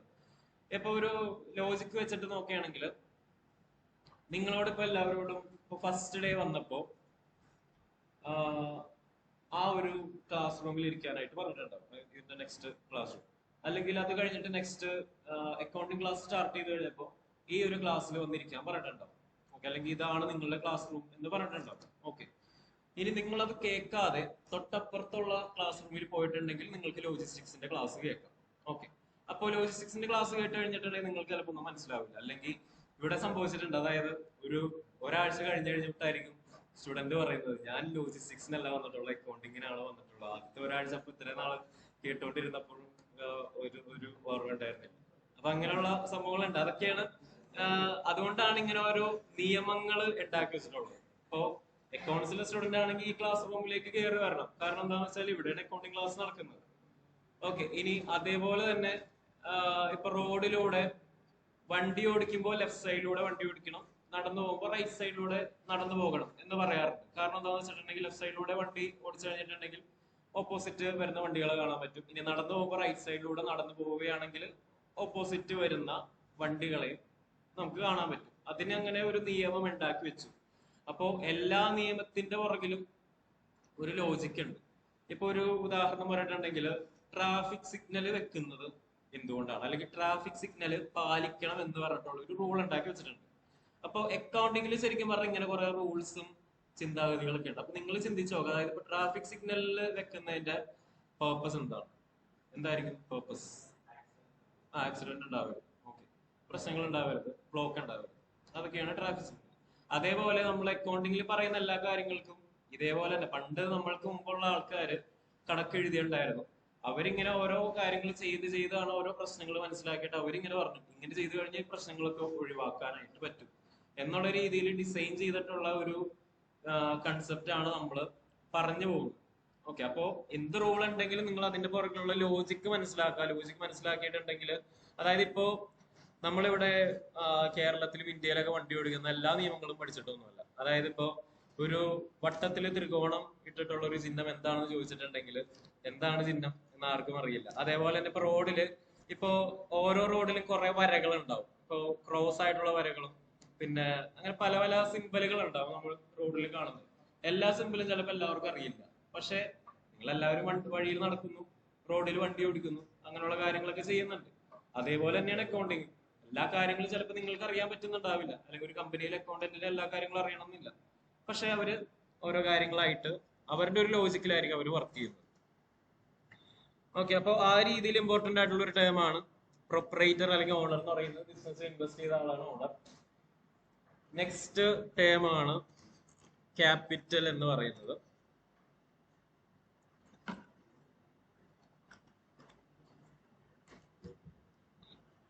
നമുക്ക് ഇമ്പോർട്ടന്റ് ആയിട്ടുള്ള ഒരു ടേം കൂടിയാണ് ക്യാപിറ്റൽ എന്ന് പറയുന്നത്. എസ്പെഷ്യലി നോൺ അക്കൗണ്ടിങ് ഫീൽഡിൽ നിന്ന് വന്നിട്ടുള്ള ആൾക്കാർ, അതായത് ഇപ്പൊ ഇന്ന് ജോയിൻ ചെയ്തിട്ടുള്ള കാർത്തിക് പിന്നെ റോഷൻ, നിങ്ങൾ കൊമേഴ്സ് ബാക്ക്ഗ്രൗണ്ട് ആണ്, പിന്നെ ബാക്കിലിരിക്കുന്നത് നിങ്ങൾ കൊമേഴ്സ് ബാക്ക്ഗ്രൗണ്ട് ആണ്, അല്ലാത്ത ആരുമില്ല. ഓക്കെ, അപ്പോ നിങ്ങൾക്ക് ഏകദേശം ക്യാപിറ്റൽ എന്നുള്ള വാക്ക് അറിയാൻ പറ്റും. ഓക്കെ, അപ്പോ ഞാനൊരു കാര്യം ചോദിക്കണം. അതായത് ഇപ്പോ ഒരു വാക്കിന്റെ മീനിങ് നിങ്ങൾക്ക് അറിയണമെന്നുണ്ടെങ്കിൽ എവിടെ പോയി നിങ്ങൾ കണ്ടുപിടിക്കും? ഗൂഗിൾ ചെയ്യാം. ഓക്കെ, അല്ലെങ്കിൽ നമുക്ക് വല്ല ഡിക്ഷണറി അങ്ങനെ എന്തെങ്കിലുമൊക്കെ ചെയ്യാം. ഇപ്പൊ ഒരു എക്സാമ്പിൾ പറഞ്ഞിട്ടുണ്ടെങ്കിൽ, ഇപ്പൊ ക്യാപിറ്റൽ എന്നുള്ള ഒരു വാക്ക് നമ്മൾ ഗൂഗിൾ ചെയ്ത് നോക്കുകയാണെങ്കിൽ അതിൽ നിന്ന് കിട്ടുന്ന കുറെ വാക്കുകളുണ്ട്. ഇപ്പൊ ഫർസാന ഇവിടെ ഉണ്ട്, ഫർസാന. ഓക്കെ, ജസ്റ്റ് ഒന്ന് ക്യാപിറ്റൽ ഒന്ന് ഗൂഗിൾ ചെയ്ത് നോക്കി. ഫോണുണ്ട? ഓക്കെ, നമുക്ക് എന്തായാലും ഫോൺസും ലാപ്ടോപ്പ് ഡിവൈസ് എല്ലാ സംഭവങ്ങളും നമ്മൾക്ക് ഇനി വരുന്ന ദിവസങ്ങളിൽ യൂസ് ചെയ്യേണ്ടി വരും. അതേപോലെ നിങ്ങളുടെ ഇമെയിൽ എല്ലാം പ്രോപ്പർ ആയിട്ട് വെക്കാം. നിങ്ങളുടെ ചില എക്സാംസിനൊക്കെ ഇമെയിൽ ആവശ്യം വരും. ഇമെയിൽ ഐ ഡി, പിന്നെ വാട്സപ്പ് വെബ്, പിന്നെ ഇമെയിൽ ഐ ഡി ഒക്കെ ഇവിടെയൊക്കെ സൈൻ ചെയ്തിട്ടുണ്ടെങ്കിൽ സൈൻ ഔട്ട് ചെയ്യുന്നത് എങ്ങനെയാണ് എന്നൊക്കെ നിങ്ങൾ പ്രോപ്പർ ആയിട്ട് മനസ്സിലാക്കാം. നിങ്ങളുടെ മെയിലും നിങ്ങളുടെ വാട്സപ്പും എല്ലാം നിങ്ങളുടെ സ്വന്തം പ്രൈവറ്റ് ആയിട്ടുള്ള കാര്യങ്ങളൊക്കെയാണ്. അപ്പോൾ ഇവിടെ ലോഗിൻ ചെയ്തിട്ടുണ്ടെങ്കിൽ നിങ്ങൾ സൈൻ ഔട്ട് ചെയ്യാം. ഓക്കെ, ഗൂഗിൾ ചെയ്താ ഫർസാന, എന്താ കിട്ടിയത്? എന്താ മീനിങ് കിട്ടിയത് ക്യാപിറ്റൽ?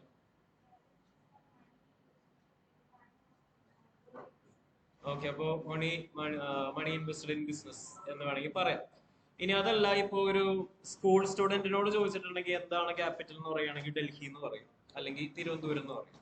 കാരണം ഓരോ വാക്കുകൾക്കും ഓരോ സ്ഥലത്ത് ഓരോ മീനിങ് ഉണ്ട്, ഡിഫറൻസ് ഉണ്ട്. അത് എന്താന്ന് വെച്ചിട്ടുണ്ടെങ്കിൽ ഇപ്പൊ നിങ്ങളോട് ചോദിച്ചിട്ടുണ്ടെങ്കിൽ ഡൽഹി എന്ന് പറഞ്ഞിട്ടുണ്ടെങ്കിൽ വടി വെച്ച് ഞാൻ നിങ്ങളെ അറിയും. കാരണം എന്താന്ന് വെച്ചിട്ടുണ്ടെങ്കിൽ നിങ്ങൾ അങ്ങനെ പറയാൻ പാടില്ല. കാരണം നിങ്ങൾ ഒരു കമ്പനിയിലെ സ്റ്റാഫിനെ പോലെയാണ് വർക്ക് ചെയ്യേണ്ടത്.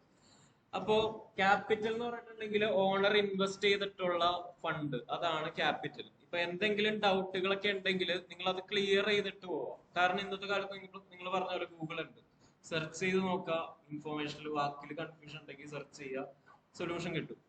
ഗൂഗിൾ അല്ലെങ്കിൽ ചാറ്റ് ജി പി ടി ഒക്കെ എടുത്തിട്ടുണ്ടെങ്കിൽ നിങ്ങൾക്ക് റിസൾട്ട് കിട്ടും. അപ്പൊ ക്യാപിറ്റൽ എന്ന് പറഞ്ഞിട്ടുണ്ടെങ്കിൽ ഓണർ ഇൻവെസ്റ്റ് ചെയ്ത ഫണ്ട്, അത് ക്യാഷ് ആകാം, മറ്റെന്തെങ്കിലും അസറ്റ് ആകാം.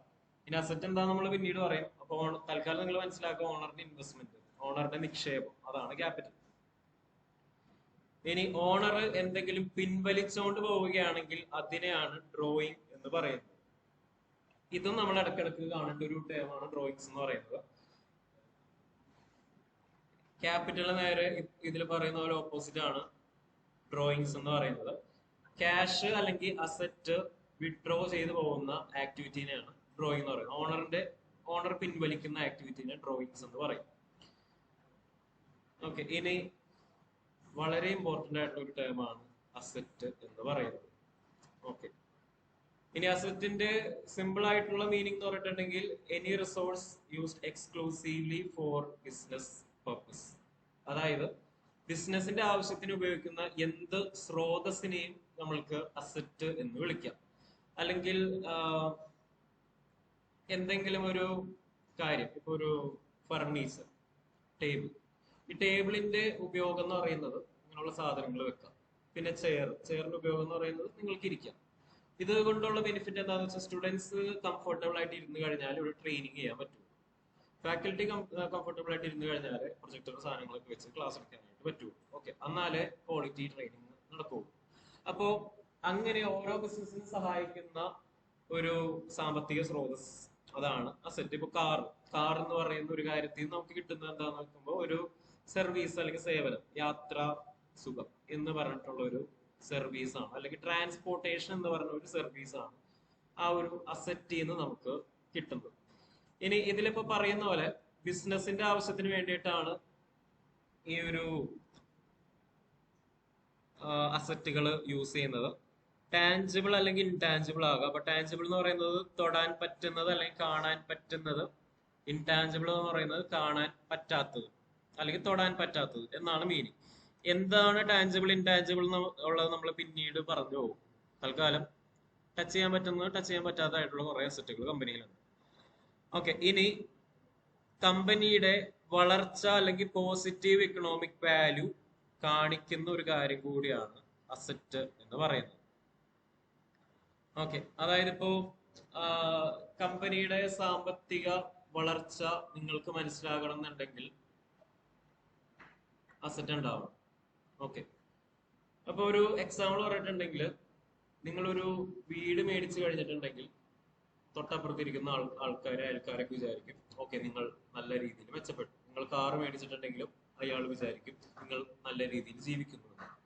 ഓക്കെ, അതേസമയം നിങ്ങളൊന്നും മേടിക്കാതെ വെറുതെ ഒരു ചെറിയ വീട്ടിൽ തന്നെയാണ് കഴിയുന്നതെങ്കിൽ അവര് മനസ്സിലാക്കുന്നത് ഇവൻ ഇതുവരെയായിട്ടും ഗതി പിടിച്ചിട്ടില്ല എന്നായിരിക്കും അവര് ചിന്തിക്കുന്നത്. കാരണം നമ്മുടെ നാട്ടു നടപ്പ് എന്താന്ന് വെച്ചിട്ടുണ്ടെങ്കിൽ കാണാൻ പറ്റുന്ന എന്തെങ്കിലും കാര്യങ്ങളുണ്ടെങ്കിൽ, സ്വത്തുക്കൾ ഉണ്ടെങ്കിൽ ഇവൻ വളർന്നുകൊണ്ടിരിക്കുകയാണ് എന്നാണ് കാണുന്നത്. അതൊരു പരിധിയിൽ കവിഞ്ഞു കഴിയുമ്പോഴാണ് അത് പിന്നെ കണ്ണുകടിയാവുന്നത്, പ്രശ്നങ്ങളാവുന്നത്, തല്ലുപിടുത്ത പ്രശ്നങ്ങളോട്ടൊക്കെ ആവുന്നത്. പക്ഷെ നിങ്ങൾ ചിന്തിക്കേണ്ടത് ആ ഒരു ലോജിക്കലി ചിന്തിക്കുക. അതായത് അസറ്റ് ഉണ്ടെങ്കിലേ കമ്പനി വളരുന്നുണ്ട് എന്ന ആൾക്കാർക്ക് മനസ്സിൽ ആവുള്ളൂ. അപ്പൊ ഒരു ബിസിനസ് ഇടക്കിടക്ക് ഇങ്ങനെ അസറ്റുകൾ മേടിച്ചു കൂട്ടും. ഇനി അങ്ങനെ മേടിച്ചു കൂട്ടുമ്പോൾ അസറ്റിന്റെ പ്രത്യേകത എന്താണെന്ന് വെച്ചിട്ടുണ്ടെങ്കിൽ ഈ ഒരു ലോജിക്കലി ചിന്തിക്കുക. നമുക്ക് വേണമെങ്കിൽ ഫ്യൂച്ചറിൽ അത് വിൽക്കാം. അതായത് ഇപ്പോ ഈ ഒരു ലാപ്ടോപ്പ് അല്ലെങ്കിൽ ഫർണിച്ചർ, ബിൽഡിംഗ്, ലാൻഡ് പോലുള്ള കാര്യങ്ങളിലൊക്കെ നമ്മൾ ഇൻവെസ്റ്റ് ചെയ്തിട്ടുണ്ടെങ്കിൽ നമുക്ക് വേണമെങ്കിൽ ഒരു പീരീഡ് കഴിഞ്ഞിട്ടുണ്ടെങ്കിൽ അത് നമ്മൾക്ക് എടുത്ത് വിൽക്കാം, സെയിൽ ചെയ്യാനായിട്ട് പറ്റും. ഓക്കെ, അപ്പോ അങ്ങനെ സെയിൽ ചെയ്യാൻ പറ്റുന്ന, പിന്നീട് ക്യാഷ് ആക്കി മാറ്റാൻ പറ്റുന്ന ഒരു കാര്യം കൂടിയാണ് അസറ്റുകൾ എന്ന് പറയുന്നത്. നിലവിൽ എന്തെങ്കിലും ഒരു സർവീസ് അതിൽ നിന്ന് നമുക്ക് കിട്ടുന്നുണ്ടാവും. പക്ഷെ കുറച്ച് നാൾ കഴിഞ്ഞ് കഴിയുമ്പോൾ നമുക്ക് അതിൽ നിന്ന് നമുക്ക് വേണമെങ്കിൽ അതിനെയൊക്കെ എടുത്ത് വിൽക്കാം. അതാണ് അസറ്റിന്റെ പുറകെയുള്ള ഒരു ലോജിക്.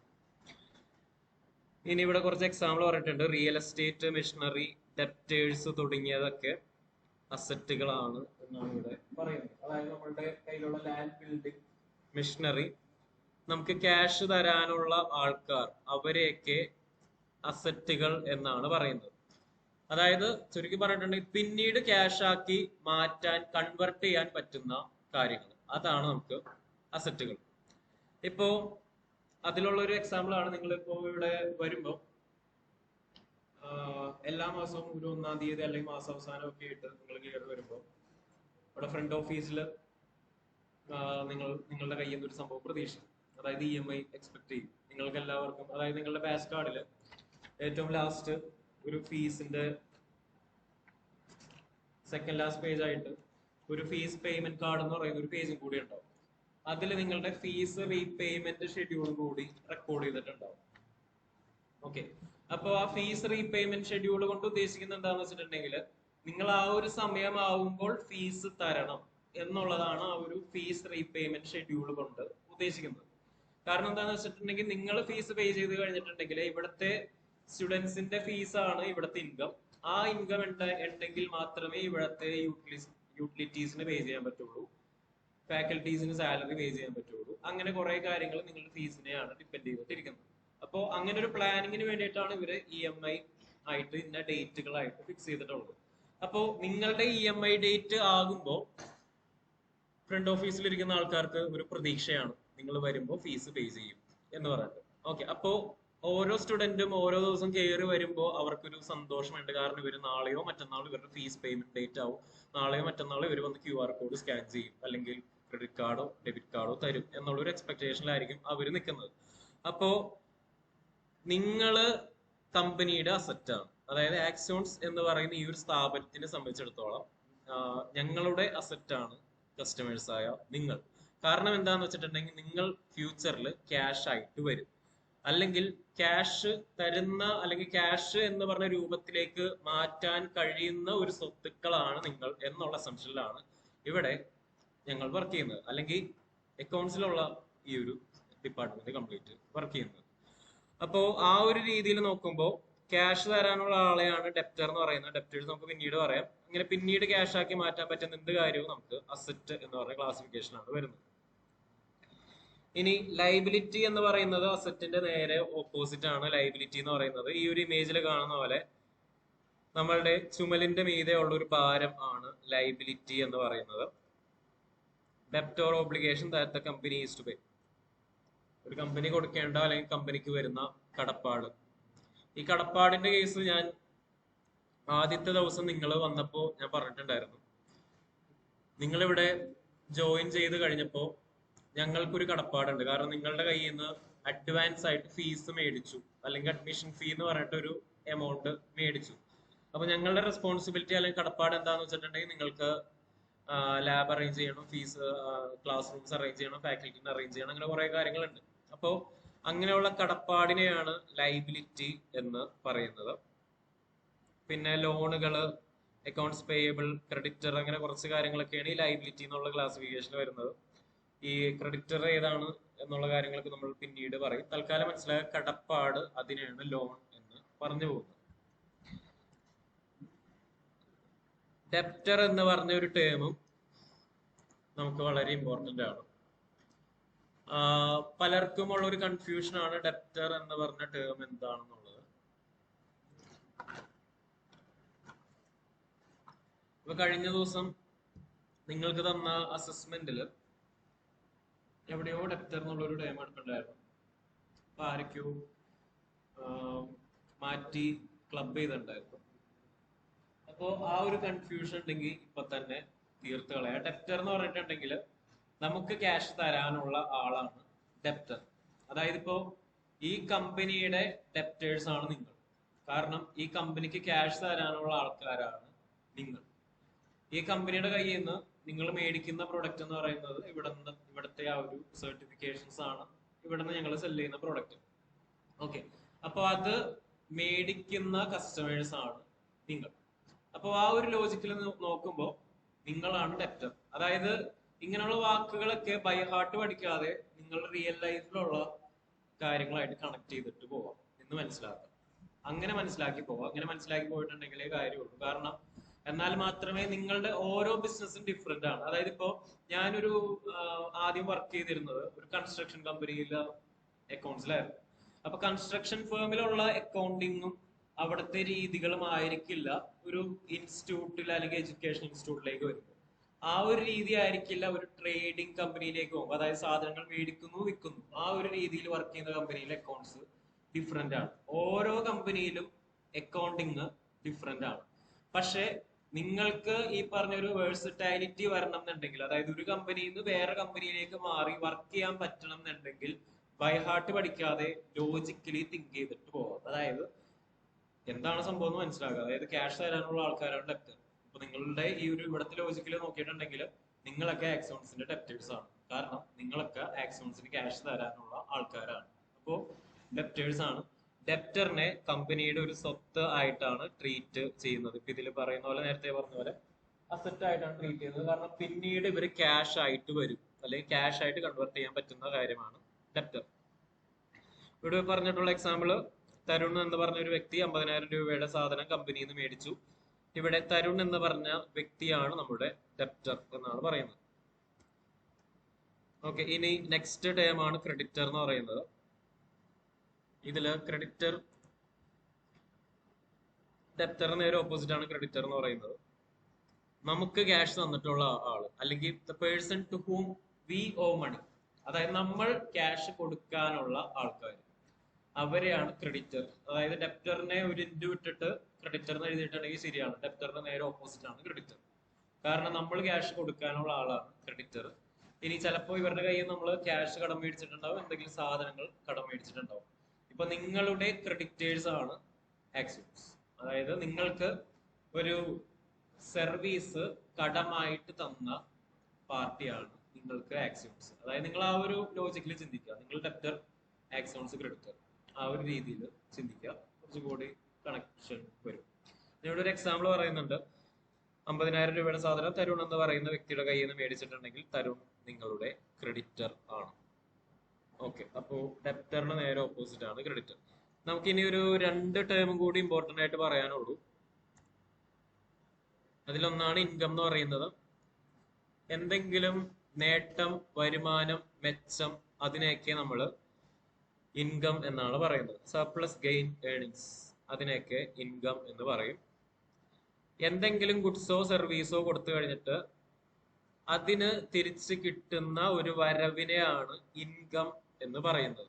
ഓക്കെ, അതായത് പൈസയുടെ അകത്തേക്കുള്ള ഇൻഫ്ലോ ആണ് ഇൻകം. പക്ഷെ വെറുതെ ഉള്ള ഇൻഫ്ലോ ആയിരിക്കില്ല. അതായത് ഇപ്പോ 2 സിറ്റുവേഷൻ ജസ്റ്റ് ഒന്ന് പറഞ്ഞിട്ടുണ്ടെങ്കിൽ, ഇതിൽ ഫസ്റ്റ് പോയിന്റ് ഇതാണ്. അതായത് it is an inflow of money എന്നാണ് പറയുന്നത്. ഓക്കെ, ഇൻഫ്ലോ എന്ന് വെച്ചിട്ടുണ്ടെങ്കിൽ ക്യാഷിന്റെ അകത്തേക്കുള്ള വരവ്, അതിനെയാണ് ഇൻകം എന്നാണ് ഇവർ ഫസ്റ്റ് പോയിന്റിൽ പറഞ്ഞത്. എപ്പോഴും ഇങ്ങനെയൊക്കെ ഒരു വാക്കുകൾ അല്ലെങ്കിൽ ഒരു പോയിന്റുകളായിട്ട് ഇടപെട്ടെങ്കിൽ ആദ്യത്തെ പോയിന്റിനെ മാത്രം വിശ്വസിക്കാൻ പാടില്ല. ഇപ്പൊ ഞാൻ 2 ട്രാൻസാക്ഷൻ തരുമെന്ന് വിചാരിക്കാം.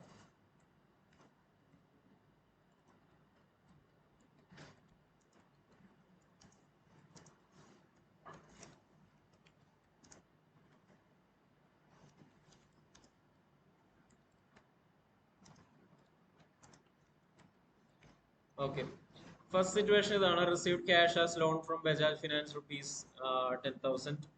ഇനി റിസീവ്ഡ്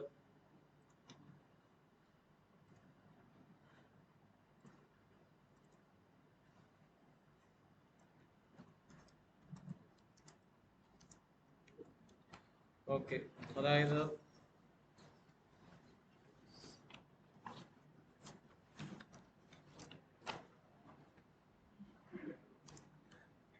ഓക്കെ, പ്രജിത്ത് ഇവിടെ ഉണ്ടോ? പ്രജിത്ത്, ഓക്കെ, അഡ്മിഷൻ ഫീ ആയിട്ട് എത്ര പേ ചെയ്തു? ഓക്കെ, 5,000. ഓക്കെ, ഓക്കെ, ഇതാണ് 2 സിറ്റുവേഷൻ എന്ന് പറയുന്നത്. ഓക്കെ, അപ്പോ 5,000 രൂപ അഡ്മിഷൻ ഫീ ആയിട്ട് മേടിച്ചു, 10,000 രൂപ ലോൺ ആയിട്ട് മേടിച്ചു. 2 സിറ്റുവേഷനിലും ക്യാഷ് കമ്പനിയുടെ അകത്തേക്കാണ് വരുന്നത്.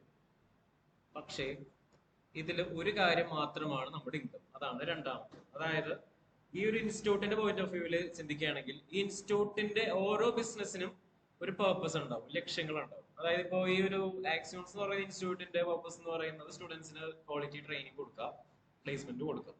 അതാണ് ഈ ഒരു ഇൻസ്റ്റിറ്റ്യൂട്ടിന്റെ ലക്ഷ്യം. ഇനിയിപ്പോ ഒരു പലചരക്കടക്കാരന്റെ ലക്ഷ്യം എന്ന് വെച്ചിട്ടുണ്ടെങ്കിൽ കസ്റ്റമേഴ്സിന് കല്ലില്ലാത്ത അരിയും നല്ല പ്രൊഡക്റ്റും കൊടുക്കുക. അതാണ് ആ ഒരു പലചരക്കടയുടെ ഉദ്ദേശം എന്ന് പറയുന്നത്. അപ്പൊ ഓരോ ബിസിനസ്സിനും അതിൻ്റെതായിട്ടുള്ള ഓരോ ലക്ഷ്യങ്ങളും കാര്യങ്ങളൊക്കെ ഉണ്ട്. ഇപ്പൊ ഇവിടെ പ്രജിത്തിന്റെ കയ്യിൽ നിന്ന് ഒരു 5,000 ക്യാഷ് ആയിട്ട് മേടിച്ച് അഡ്മിഷൻ ഫീ എന്ന് പറഞ്ഞ് കൊടുത്തു, അല്ലെങ്കിൽ മേടിച്ചു. ഇത് കമ്പനിയുടെ ബിസിനസ് ആയിട്ട് റിലേറ്റ് ചെയ്തിട്ടുള്ള ഒരു വരവാണ്. ഓക്കെ, ബിസിനസ് ആയിട്ട് റിലേറ്റ് ചെയ്തിട്ടുള്ള ഒരു വരവാണെങ്കിൽ അതിനെയാണ് നമ്മൾ ഇൻകം എന്ന് പറയുന്നത്. കാരണം എന്താന്ന് വെച്ചിട്ടുണ്ടെങ്കിൽ കമ്പനിയുടെ സൈഡിൽ നിന്ന് ഒരു സർവീസോ ഗുഡ്സോ കൊടുത്തിട്ടുണ്ട്. അതായത് ഇവിടെ അഡ്മിഷൻ ഫീ കൊടുത്തതുകൊണ്ടാണ് ആ ഒരു സീറ്റിങ്സും ഫെസിലിറ്റീസും ഒക്കെ അറേഞ്ച് ചെയ്യാനായിട്ട് പറ്റിയത്. അപ്പോൾ ഇത് ഇൻകവും പിന്നെ ഈ ഒരു കാര്യത്തിനെ നമ്മൾ ലൈബിലിറ്റി എന്നുമായിരിക്കും പറയുന്നത്. ഇനി രണ്ടും തമ്മിലുള്ള വ്യത്യാസം എന്താന്ന് വെച്ചിട്ടുണ്ടെങ്കിൽ നിങ്ങളോട് പറഞ്ഞിട്ടുണ്ടോ എന്ന് എനിക്കറിയില്ല. അതായത് നിങ്ങൾ ഇവിടെ തന്നിട്ടുള്ള ഫീസ് ഒരിക്കലും റീഫണ്ട് ചെയ്യില്ല. അത് തന്നെയാണ് ഇവിടെ ഉള്ള ജനറൽ ആയിട്ടുള്ള എല്ലാ ഇൻസ്റ്റിറ്റ്യൂട്ടിന്റെ ലോജിക്ക് അങ്ങനെയാണ്. ഇനി ഇവിടുത്തെ ലോജിക്ക് എങ്ങനെയാണെന്ന് എനിക്കറിയില്ല. ഓക്കെ, നോർമൽ ലോജിക്ക് എല്ലാം അങ്ങനെയാണ്. അതായത് ഫീസ് പേ ചെയ്തിട്ടുണ്ടെങ്കിൽ റീഫണ്ട് ചെയ്യാറില്ല. കാരണം എന്താണെന്ന് വെച്ചിട്ടുണ്ടെങ്കിൽ അങ്ങനെയാണ് കമ്പനി വളരില്ല. ഓക്കെ, അപ്പോ അതാണ് ഇൻകത്തിന്റെ പ്രത്യേകത. വരവ് കിട്ടിയിട്ടുണ്ടെങ്കിൽ അത് തിരിച്ചു കൊടുക്കേണ്ട അവസ്ഥ വളരെ കുറവായിരിക്കും. അതാണ് അക്കൗണ്ടിങ്ങിന്റെ ലോജിക്ക്. പക്ഷേ ലൈബിലിറ്റി ആണെങ്കിൽ അത് നമ്മൾ തിരിച്ചു കൊടുത്തിട്ടുണ്ടാവണം. അതായത് ഒരിക്കലും ആക്സിയോൺസ് പ്രജിത്തിന് ഈ 5000 രൂപ തിരിച്ചു കൊടുക്കാൻ പോകുന്നില്ല. ഓക്കെ, പക്ഷേ ആക്സിയോൺസ് ലോൺ എടുത്തിട്ടുണ്ടെങ്കിൽ ബജാജ് ഫിനാൻസിന് അത് തിരിച്ചു കൊടുത്തിട്ടുണ്ടാവണം വിത്ത് പലിശ. ഓക്കെ, അതാണ് രണ്ടും തമ്മിലുള്ള വ്യത്യാസം. ഇൻകം വേറെ, ലൈബിലിറ്റി വേറെ. അതായത് ജനറൽ ലോജിക്ക് ഇതാണ്, അകത്തേക്കുള്ള വരവിനെയാണ് ഇൻകം എന്ന് പറയുന്നത്. എല്ലാ നേട്ടങ്ങളും ഏണിങ്സ് ഒക്കെ ഇൻകം ആണ്. പക്ഷേ മെയിൻ ആയിട്ടും കൺസിഡർ ചെയ്യേണ്ട ഒരു പോയിന്റ് ഇതാണ്, എന്തെങ്കിലും നമ്മൾ ഗുഡ്സോ സർവീസോ കൊടുത്തിട്ടുണ്ടാവും, അതിൽ നിന്ന് കിട്ടുന്ന ഒരു ഇൻഫ്ലോയിനെയാണ് ഇൻകം എന്ന് പറയുന്നത്. അത് മാത്രമാണ് നമുക്ക് ഇൻകം ആയിട്ട് കൺസിഡർ ചെയ്യേണ്ടത്. ഇനി ലാസ്റ്റ് ടൈമാണ് എക്സ്പെൻസ് എന്ന് പറയുന്നത്. എക്സ്പെൻസ് എന്ന് വെച്ചിട്ടുണ്ടെങ്കിൽ കോസ്റ്റ് ടു ജനറേറ്റ് ഇൻകം. വരുമാനം ഉണ്ടാക്കണം എന്നുണ്ടെങ്കിൽ എന്തെങ്കിലും ഒരു ചെലവ് ഉണ്ടാവും. അതായത് ഇപ്പൊ നിങ്ങൾ ഇവിടെ സ്റ്റുഡൻസ് വോക്കിൻ വരണം എന്നുണ്ടെങ്കിൽ പരസ്യം കൊടുക്കണം, ഇൻസ്റ്റാഗ്രാമിൽ ആഡ് കൊടുക്കണം, പ്രൊമോഷൻ ചെയ്യണം, അങ്ങനെ കുറെ പണികളുണ്ട്. അതിനൊക്കെ ചെലവുണ്ട്. ചെലവുണ്ടെങ്കിലേ വരവുണ്ടാവും. ഓക്കെ, അതാണ് ലോജിക്ക്. ഓക്കെ, അപ്പോ ചെലവിന്റെ പ്രത്യേകത എന്താണെന്ന് വെച്ചിട്ടുണ്ടെങ്കിൽ ഈ പൈസ പോയാൽ പോയതാണ്, ഒരിക്കലും തിരിച്ചു കിട്ടാൻ പോകുന്നില്ല. അതായത് ഇപ്പോ ഒരു എക്സാമ്പിൾ പറയട്ടുണ്ടെങ്കിൽ, ഇപ്പോ ഈ ആക്സിയോൺസ് എന്ന് പറയുന്ന ഈ കമ്പനിയെ സംബന്ധിച്ചിടത്തോളം